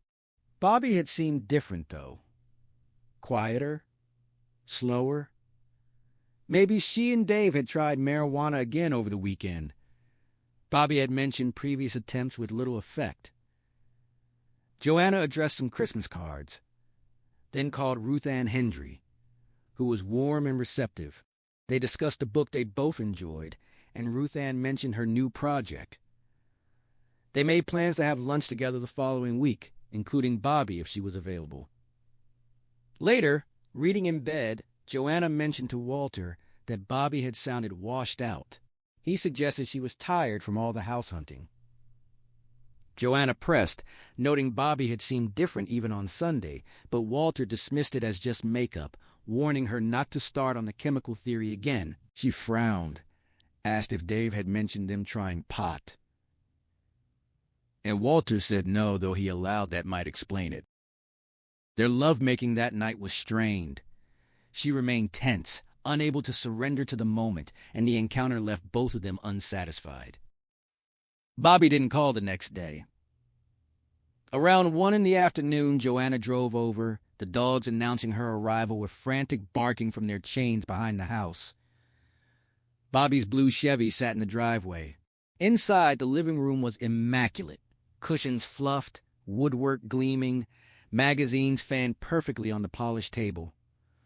Bobby greeted her with a smile, apologizing for forgetting to call, and offered to fix her lunch. She looked transformed, just as she had on Sunday. Hair done, makeup flawless, and her figure enhanced by what appeared to be a padded bra and a shaping girdle beneath her clothes. In the pristine kitchen, she admitted she'd changed, explaining she'd realized she'd been sloppy and self-indulgent and had decided to be a conscientious homemaker and more careful about her appearance. Joanna shook her head, insisting Bobby had been affected by whatever was in the air, the same thing that had transformed Charmaine. Bobby smiled dismissively, calling the idea nonsense, and claimed Stepford was perfectly healthy. When Joanna asked if she no longer wanted to move, Bobby confirmed it, saying she was perfectly happy now. Joanna called Walter at his office, Esther's cheerful voice greeting her. She insisted on speaking to him, despite his being in conference. While holding, she stared at the papers on the den desk, the calendar, and the Ike Mazur drawing. Walter came on the line, and Joanna told him not to argue. Bobby had changed, the house was spotless, and she'd transformed herself. She demanded to know where the bank books were. Walter explained he'd been buying stock on Dave's recommendations and asked what she wanted them for. She mentioned the Eastbridge house, but Walter cut her off, telling her to listen. She insisted she wasn't staying another day. He told her he'd try to get home early, warning her not to make any commitments. She demanded he bring the bank books, and he repeated his warning before hanging up. She put the papers away and looked up Miss Kergass's number. The St. Martin house was still available, possibly at a reduced price. Joanna asked her to find the absolute minimum they'd take for an immediate sale. Miss Kergassa mentioned that Bobby had missed an appointment that morning, and Joanna explained that Bobby had changed her mind, but she herself was still moving. She called Buck Raymond, their Stepford broker, asking hypothetically if they could sell quickly. He assured her there was steady demand, and they'd likely get what they paid, maybe more. He asked if she was unhappy, and she confirmed it, but held off on showing the house. When Walter arrived, he tried to calm her with placating gestures, but she shook her head, insisting that whatever process was at work took 4 months, and she had only 1 more month, maybe less. She pointed out the timelines. Charmaine moved in July and changed in November. Bobby moved in August and was now changed. Walter brought up the Department of Health letter, but she dismissed it. She urged him to look at Bobby's transformation, the girdled figure, the commercial perfect house. He argued that Bobby had simply needed to clean up, but she pressed that Bobby didn't talk or think the same way anymore, and she wasn't going to wait for it to happen to her. Kim interrupted from the patio, asking for supplies for a hike. Joanna gave her cookies and told her to stay nearby, then brushed off the interruption and returned to the argument. She insisted the Eastbridge house was nicer and could be had for $53,500, and they could get that for their current place. Walter refused, saying they weren't moving. She reminded him he'd agreed, and he corrected that it was for next summer.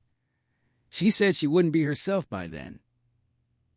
He insisted nothing was going to happen to her, but she countered that she'd said the same to Bobby. He stepped closer, arguing there was nothing in the water or air, that the women had changed because they'd realized they'd been lazy. He suggested it wouldn't hurt her to look in a mirror once in a while, then flushed and looked away, adding that she was a very pretty woman who did nothing with herself unless there was a party.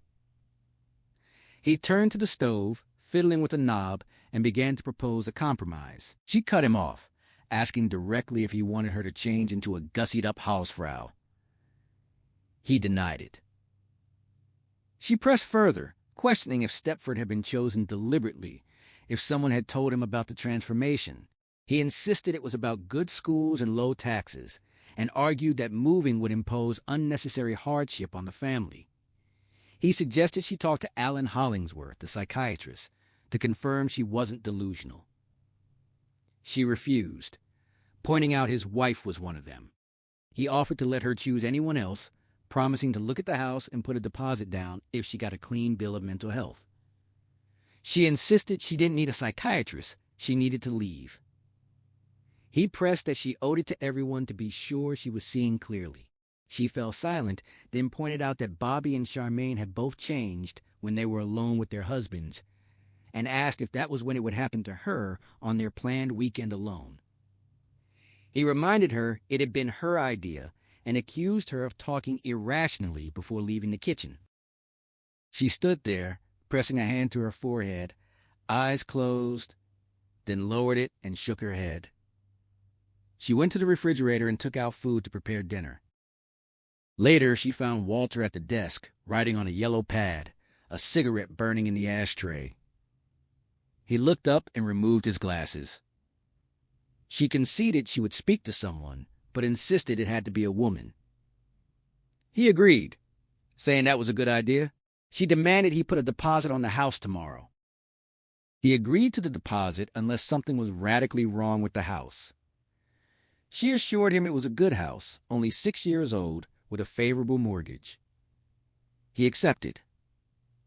She stood looking at him, asking again if he wanted her to change. He said no, but suggested she wear a little lipstick now, and then, that wasn't a big change, and admitted he could stand to change too, losing a few pounds, for instance. She pushed her hair back and announced she was going to work in the dark room, asking him to listen for Pete, who was still awake. He agreed with a smile, and she left. She contacted the Department of Health, was referred to the County Medical Society, and received names of 5 women psychiatrists. The closest ones in Eastbridge were booked until mid-January, but a third in Sheffield could see her Saturday afternoon. Dr. Margaret Fosher sounded pleasant over the phone. She finished the Christmas cards and Pete's costume, bought toys and books for the children, and a bottle of champagne for Bobby and Dave. She'd planned to find antique legal documents for Walter, but instead bought him a tan cardigan. Christmas cards arrived from her parents, Walter's partners, and several neighbors, which she arranged on a living room shelf. A check came from the agency for $125. On Friday, despite falling snow, she drove to Bobby's with Pete and Kim. Bobby welcomed them warmly, the boys and dogs providing noisy chaos. Bobby made hot chocolate, and Joanna carried the tray to the family room, Bobby warning her about the freshly waxed floor. Joanna sat in the kitchen watching Bobby clean the oven, marveling at her transformation. Bobby attributed it to diet and exercise. But Joanna pressed her about the weekend, asking if anything had happened, if they'd taken drugs. Bobby denied it, insisting she'd simply realized she'd been sloppy and was now being conscientious. Joanna observed that she wasn't herself anymore, that she'd become like the others. Bobby dismissed it, claiming she was still herself, just doing her job properly now. Dave, she said, was very happy. Joanna thought, I'm not crazy. I'm not crazy. She spotted Johnny and other boys building a snowman and went to speak with him. He asked for money, and she said not yet. She expressed how she couldn't understand his mother's change, and he admitted he couldn't either. She didn't shout anymore and made hot breakfasts. He looked at the house with a frown, hoping it wouldn't last, but doubting it. Dr. Fosher was a small elfin woman in her early 50s, with graying hair, a sharp nose, and smiling eyes.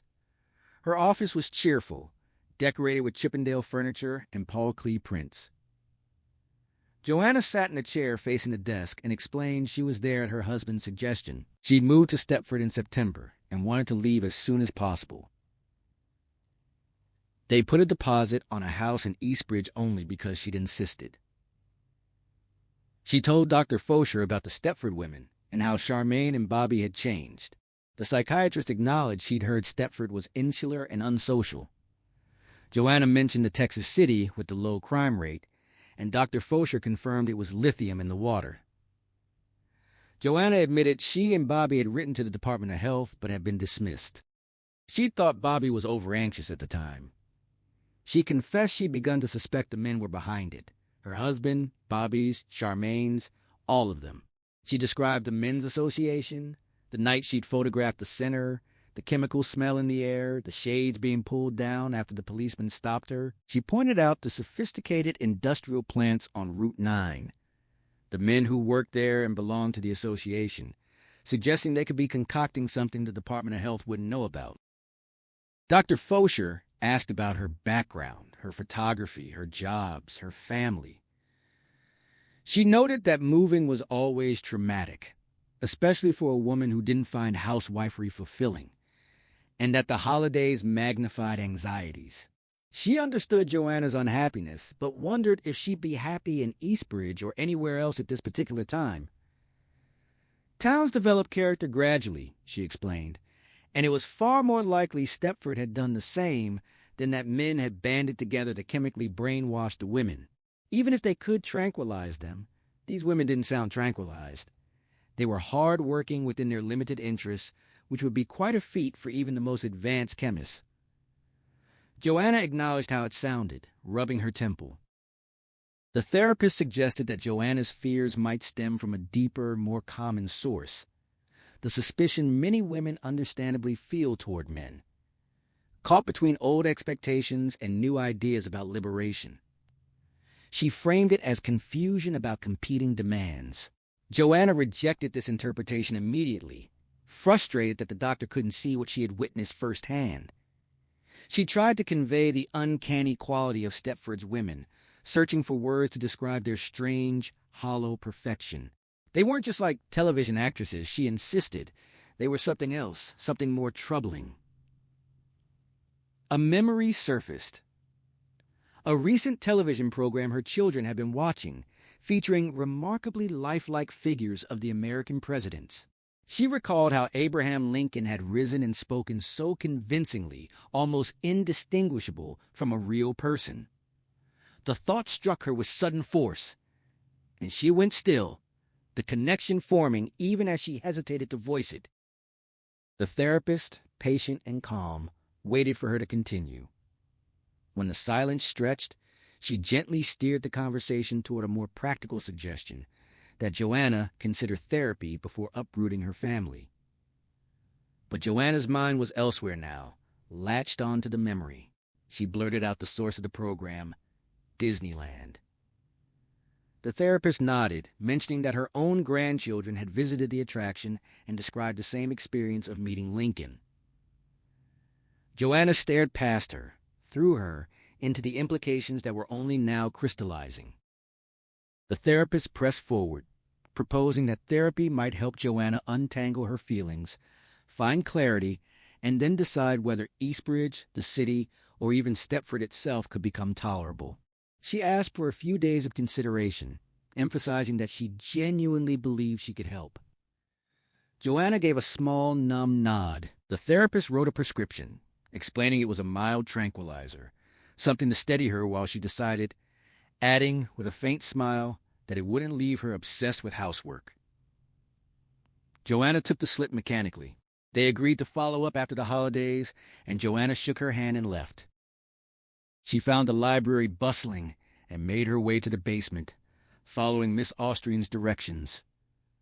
The stairs were steep and narrow, the walls rough against her palm as she descended.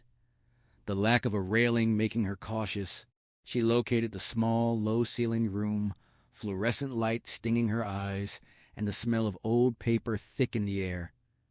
A motor whined somewhere, rising and falling in pitch. The space was crammed with shelves of bound magazines, a central table, and 4 chairs. Heavy volumes lay piled on the bottom shelf around the room.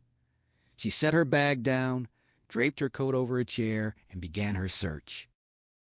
She started 5 years back, scanning through a volume that contained announcements, the merger of the Civic Association and the Men's Association, the president's names.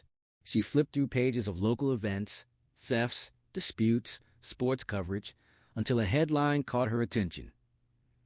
The Women's Club was suspending meetings due to declining membership. A new president had taken over after the previous one resigned. She registered the name. The former president was the wife of Alan Hollingsworth. She kept moving, past advertisements and church fires and the incinerator's opening, until another headline announced that the Men's Association had purchased the Terhune House. She dropped the volume aside and pulled out an earlier one, opening it at the back. There was the League of Women Voters, potentially closing. She read the warning, and a name jumped out. Carol Van Sant was now its president. She flipped further back through droughts and elections, then jumped 3 years. More thefts, fires, bazaars. Then she found the article she'd been hunting for, the formation of the Men's Association. A dozen men had repaired a barn and turned it into a meeting place. Dale Koba was president. The purpose, according to him, was social. Poker, male conversation, shared hobbies. She noted the names of the founding members, familiar now: Axome, Ferretti, Mazzard, Roddenberry, Sunderson, and others. The article mentioned that several wives, including Koba's, had been among the founders of the Women's Club, but had recently withdrawn. She jumped 2 more volumes, methodically working through the Notes on Newcomers columns, scanning for names she recognized. Each entry confirmed her suspicion. These men were engineers, researchers, scientists employed by the advanced industrial plants along Route 9, Computech, Americhem Willis, Instatron, Reed and Saunders, Hewlett's Optics, systems development, microcircuitry, stabilizers, sensors. She was building a map of expertise. Finally, she found the article she was looking for, with an almost unbearable sense of confirmation. The new neighbors on Anvil Road were the Kobas, transplanted from Anaheim, California. The article noted that Dale Koba had spent 6 years working in audio animatronics at Disneyland, the technology behind those lifelike presidential figures she'd just recalled. He'd earned his postgraduate degree at Caltech. His work in Stepford, the article remarked, would probably attract less attention than his previous role. Joanna could only laugh at the understatement. The pieces fit together so perfectly it was almost absurd. The article confirmed what she already suspected. Dale Koba had not only attended UCLA and done postgraduate work at Caltech, but had spent the last 6 years at Disneyland, working on the very technology that brought those presidential figures to life, audio animatronics. His hobbies were listed as hunting and piano.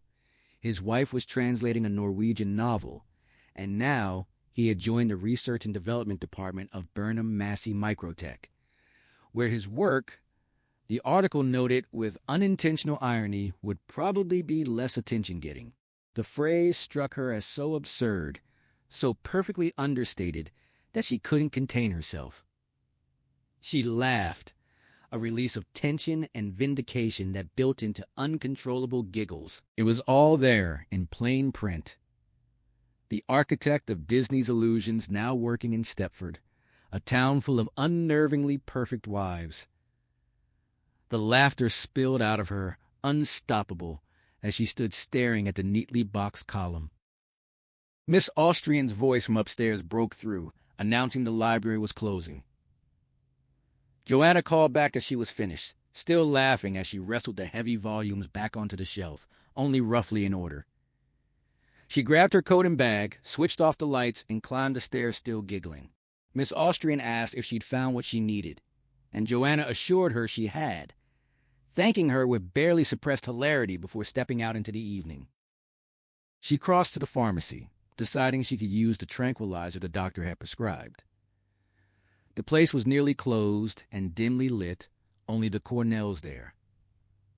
She handed the prescription to Mr. Cornell, who went to the back to fill it. While she waited, she noticed his wife standing behind the side counter, methodically dusting bottles and shelves with a cloth, each motion precise and repetitive. Mrs. Cornell was striking, tall, blonde, shapely, the kind of woman who might have stepped out of an Ike Mazard illustration. Her movements were mechanical, almost hypnotic. Joanna couldn't resist commenting on her skill. Mrs. Cornell responded vaguely about just dusting, never pausing in her routine. A typewriter clacked from the back room.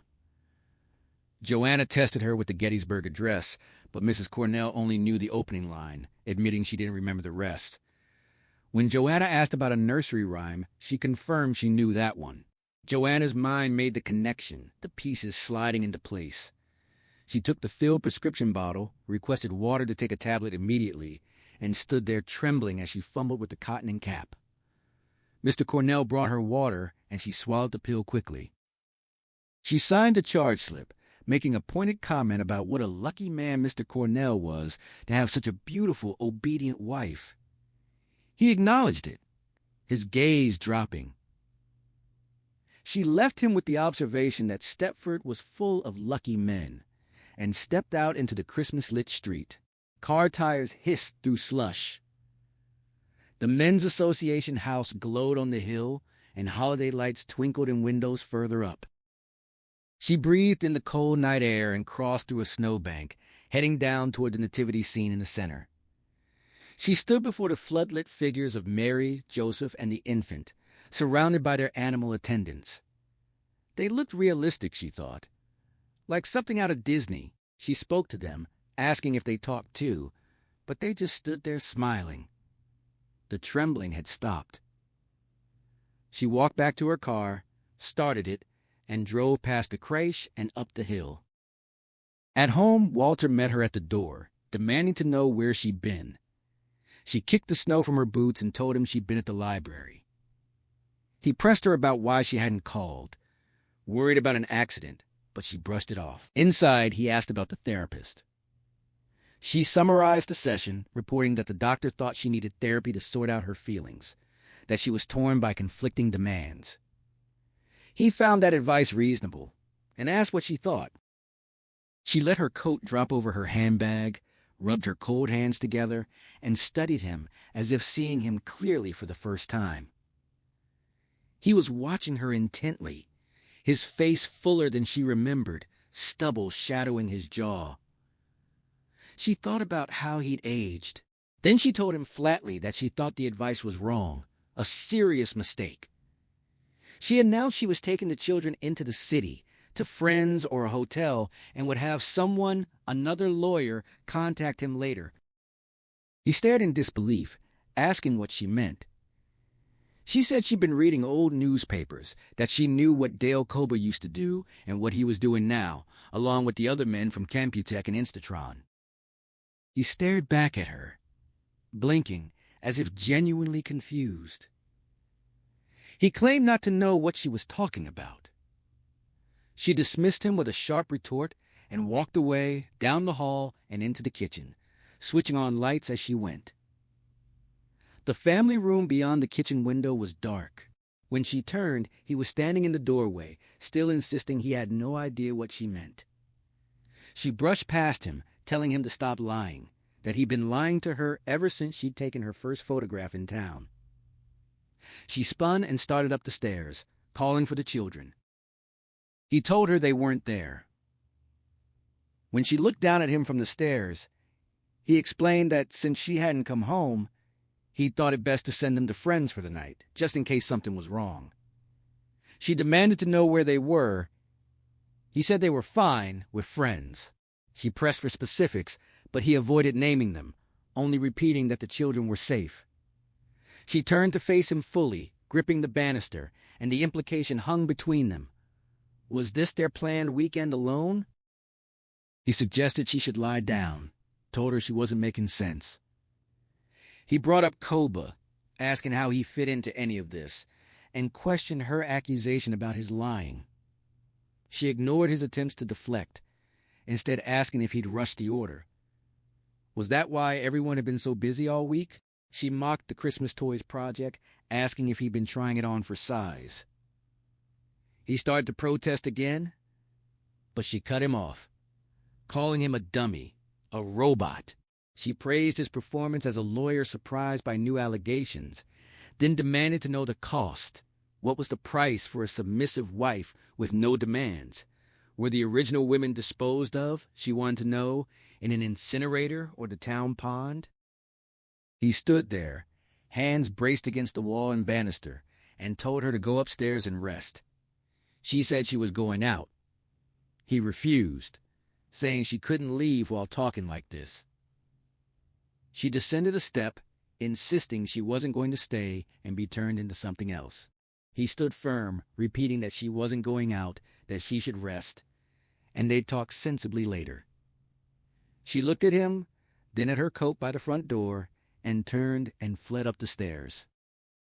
She locked herself in the bedroom, switched on the lights, and pulled a thick white sweater from a drawer, thrusting her arms into it and tugging the turtleneck over her head. He tried the door, tapped, called her name. She told him to go away, that she was resting, as he'd suggested. He asked her to unlock the door. She refused, saying she needed to be alone. He finally said he'd wait, and she stood motionless, listening to the silence. She found gloves and a long scarf in the dresser, pulled them on, and switched off the lights. At the window, she saw the Claybrooks' living room was lit but empty, their upstairs dark. She raised the sash only to find the storm window blocking her path. She pushed against it, but it stuck. She struck it with her gloved fist and shoved again with both hands. It swung outward a few inches but no further, its metal arms extended fully. To open it wider, she would have to unclamp them from the frame. Light spilled across the snow below from the den. She heard a clicking from the nightstand, the phone being dialed from downstairs. Walter was calling Dale Koba, she realized. He was reporting that she was upstairs, arranging for whatever came next. She crept to the door, unlocked it, and eased it open. She spotted Pete's toy gun by the threshold of his room and heard Walter's muffled voice below. She tiptoed down the stairs, staying close to the wall, peering through the banister supports toward the den. She caught the fragment of his conversation. He wasn't sure he could handle her alone. She agreed silently, but the chair by the front door was empty. Her coat and handbag, with her car keys and wallet, were gone. Still, this was better than trying to go out the window. She made it to the ground floor, heard movement in the den, and ducked into the living room, pressing her back against the wall. His footsteps came into the hall, stopped near the doorway. She held her breath. He made a small hissing sound, a familiar habit when he was considering a problem, like installing storm windows or assembling something for the children. She closed her eyes, trying to keep her thoughts from summoning him. His footsteps went slowly up the stairs. She exhaled, slipped across the living room, unlatched the patio door, and forced the storm door open against the drift. She squeezed through and ran across the snow, heart pounding, heading toward the dark belt of trees that separated Fairview Lane from the neighboring street. She ran, clutching a trunk to swing around, stumbling and groping through the darkness, staying in the center of the tree line. She had to reach Ruth Ann's house. Ruth Ann would help her, lend her money and a coat, let her call a taxi or someone in the city to come get her. She had to believe Pete and Kim would be all right until she could get to a lawyer and demand them back. They were probably being cared for by one of the things that used to be Bobby or Carol or Marianne Stavros. And Ruth Ann had to be warned, too. Maybe they could leave together, though. Ruth Ann still had time. She reached the end of the tree line, crossed Winter Hill Drive, and hurried along behind a row of snow-covered spruce trees, hugging herself for warmth, her gloved hands tucked into her armpits. Ruth Ann Street was somewhere past Bobby's, a long walk in the dark and snow. She couldn't hitchhike. Any car could be Walter, and she wouldn't know until it was too late. And not just Walter. She realized they'd all be looking for her, every man a threat, every pair of headlights a danger. She'd have to check that Ruth Ann's husband wasn't home before she knocked. The thought of the other women, the ones who hadn't gotten away, pressed on her. But maybe none of them had tried as she was trying now. Maybe she was the first to realize in time. She cut down Talcott Lane. A car pulled out of a driveway ahead. She crouched behind a parked car, and its headlights swept past her without stopping. But as she stood, she saw it moving slowly, and a spotlight beam emerged from it, playing over house fronts and lawns. She hurried on, past silent houses trimmed with Christmas lights. Her feet and legs were cold, but she kept moving. At the end of Talcott was Old Norwood Road. A dog barked furiously nearby, then faded behind her. She spotted a fallen tree branch, broke off a piece, and carried it with her for defense, gripping its cold, wet wood. A flashlight beam moved ahead of her in Pine Tree Lane. She darted between two houses and crouched behind a bush, panting, clutching the branch, watching the backs of lit houses. A chimney sparked red against the night sky. The flashlight came closer, and she shrank back, warming her freezing knees and the crooks of her elbows. The light swept past her, and she peeked out to see a dark figure walking away across the snow. She waited until he was gone, then rose and hurried toward another street. Hickory? Switzer? Both led toward Short Ridge Road. Her feet were numb, even through the fleece of her boots. A light blazed in her eyes, and she turned and ran. Another beam swung toward her. She veered up a cleared driveway, past a garage, and down a long, snowy slope. She slipped, fell, scrambled back up, still holding the branch, and ran across level ground. Lights bobbed toward her from all sides. She spun, surrounded by snow with no cover, and finally stopped, panting. She raised the branch and screamed at them to stay back. The flashlights came closer, then slowed and stopped, their brightness blinding her. She screamed again, shielding her eyes with her free hand. The beams dimmed as someone ordered them extinguished, assuring her they meant no harm. They identified themselves as Walter's friends, and one of them, Frank Roddenberry, said she knew him. The lights clicked off, and she lowered her hand, blinking against the afterimages. Dark shapes stood before her, barely visible against the snow. She raised the branch again, warning them to stay back. They told her she didn't need it, that no one would hurt her. She repeated her demand for them to leave. Frank Roddenberry's voice came through the darkness, explaining that everyone was out searching for her, that Walter was worried. She responded with bitter skepticism. The men stood a few yards away, 3 of them. One commented that she shouldn't be running around without a coat. She told him to stay back. Frank stammered, urging her to put down the branch, repeating that she was safe. The man in the middle spoke calmly, saying he'd just been on the phone with Walter, that they understood the idea she'd gotten into her head. But it was wrong, he insisted. Frank added that no one was making robots. The man in the middle pressed the point, asking if she really thought they were smart enough to create robots that could drive cars, cook meals, cut children's hair. The third man chimed in, asking if they'd be so lifelike that kids wouldn't notice the difference. She shot back that they were the ones who put men on the moon. He countered, asking if Frank or Bernie had personally contributed to the moon landing. They both denied it, the shorter one laughing at the absurdity. The man in the middle suggested she confused them with Leonardo da Vinci or Albert Einstein. The short man added that no one wanted a robot wife. They wanted real women. She told him again to let her go. They stayed where they were. Frank made a practical argument. If they really had the technology to create such lifelike robots, wouldn't they be cashing in on it, getting rich?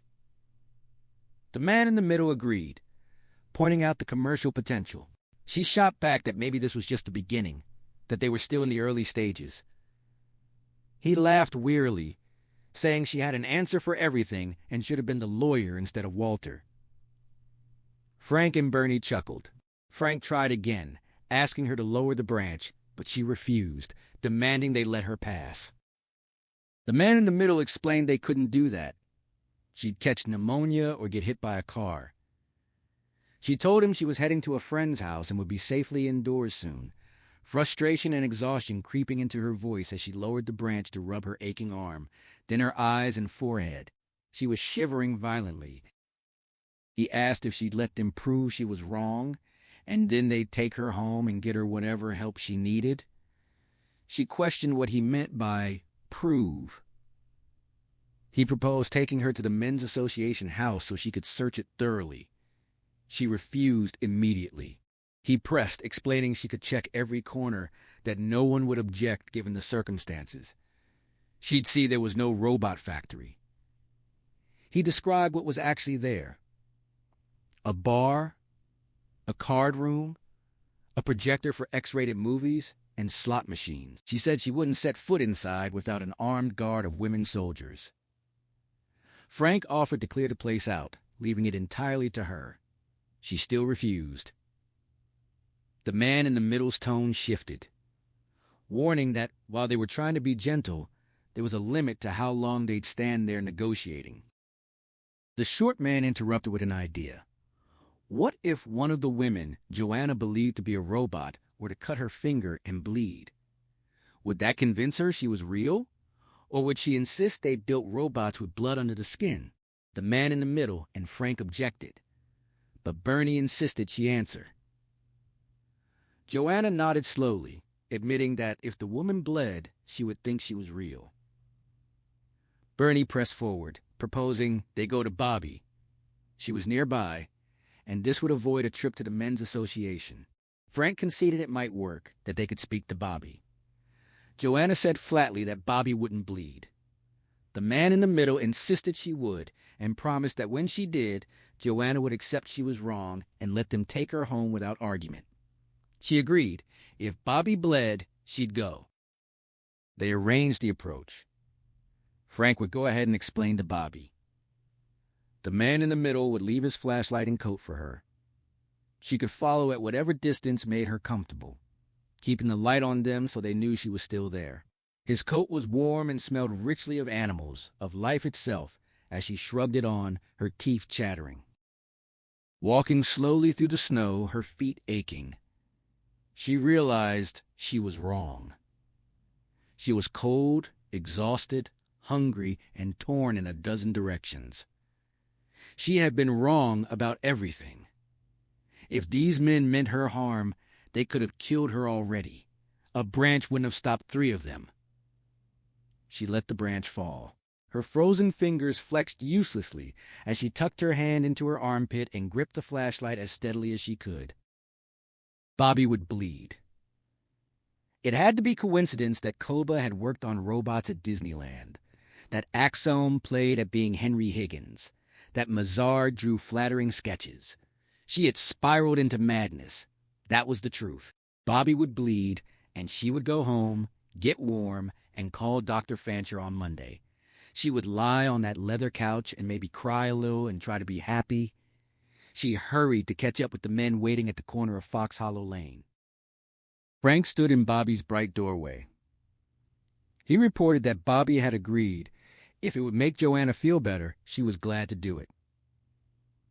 Joanna handed back the flashlight, and the man in the green shirt took his coat from her shoulders. She started to say Bobby didn't have to, but he insisted she'd only start wondering again later.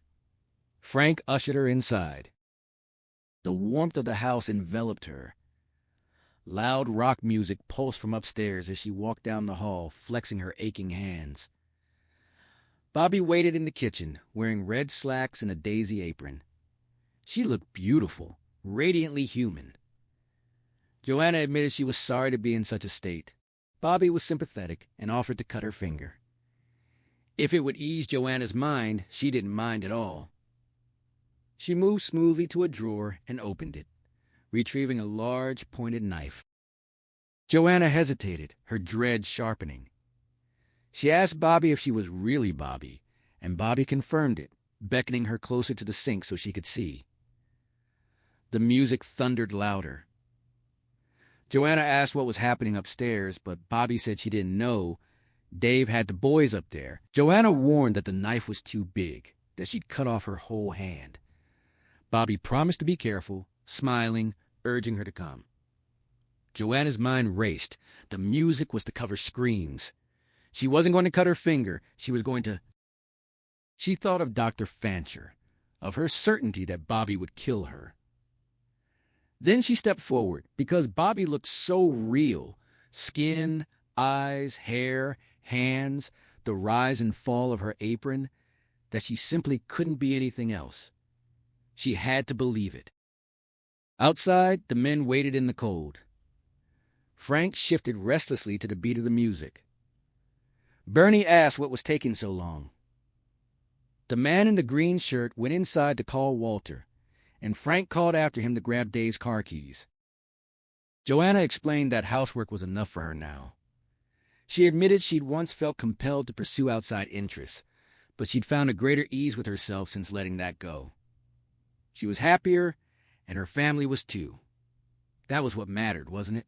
Ruth Ann agreed vaguely, her gaze dropping to the stark contrast between their shopping carts. Ruth Ann's chaotic jumble against Joanna's precise, orderly arrangement. She pulled her cart aside and suggested they finally have that lunch, now that her book was nearly done. Joanna offered a non-committal response, said it was nice seeing her, and smiled. Ruth Ann returned the sentiment. Joanna walked away, paused to take a box from a shelf, examined it, and placed it neatly into her cart before continuing down the aisle. Ruth Ann stood watching her for a moment, then turned and headed in the opposite direction. Back home, Ruth Ann couldn't focus on her work. She paced the small room, restlessly glancing out the window at her children playing with neighbors, then flipping through her finished drawings.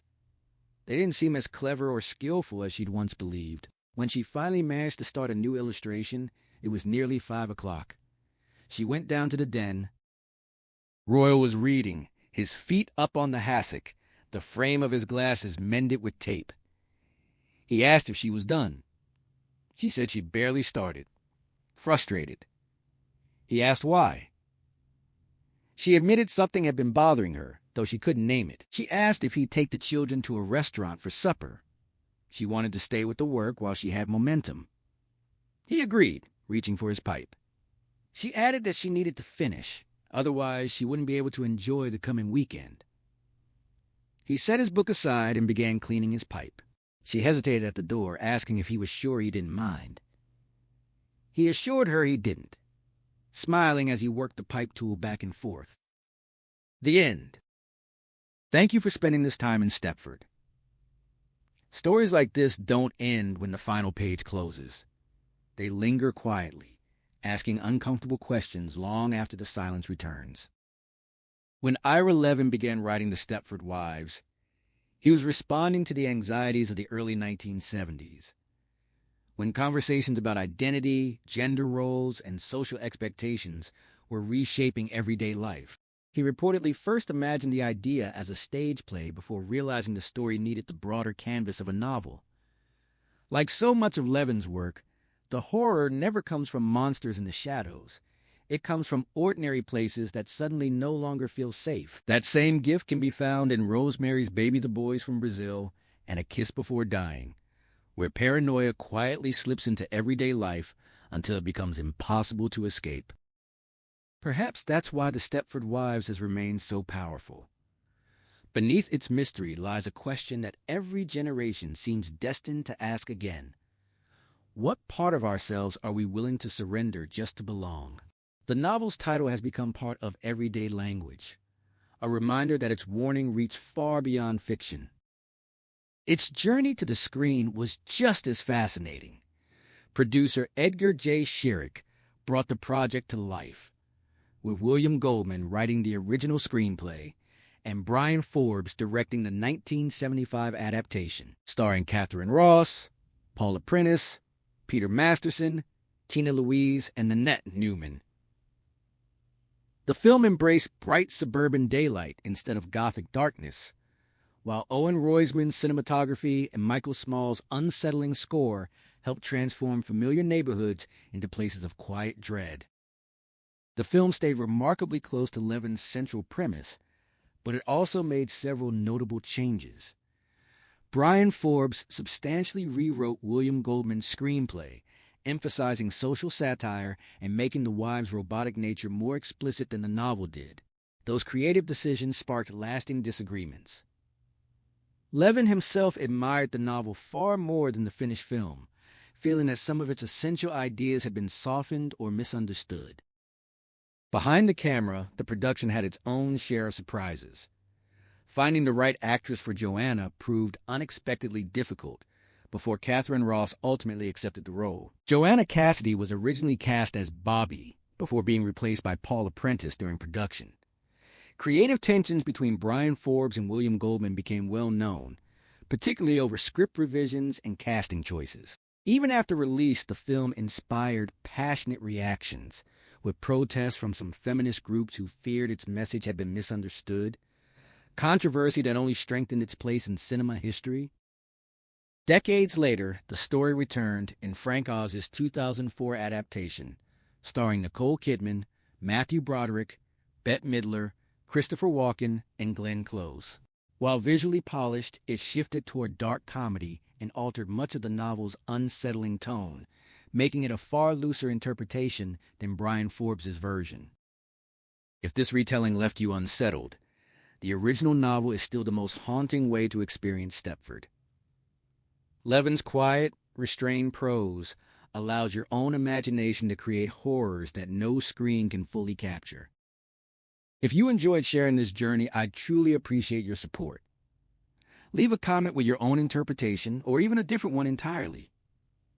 Stories become richer when they're discussed. If you'd like to hear more cinematic retellings like this, subscribing helps keep these worlds alive, and sharing the video gives someone else the chance to discover a story that might stay with them for years.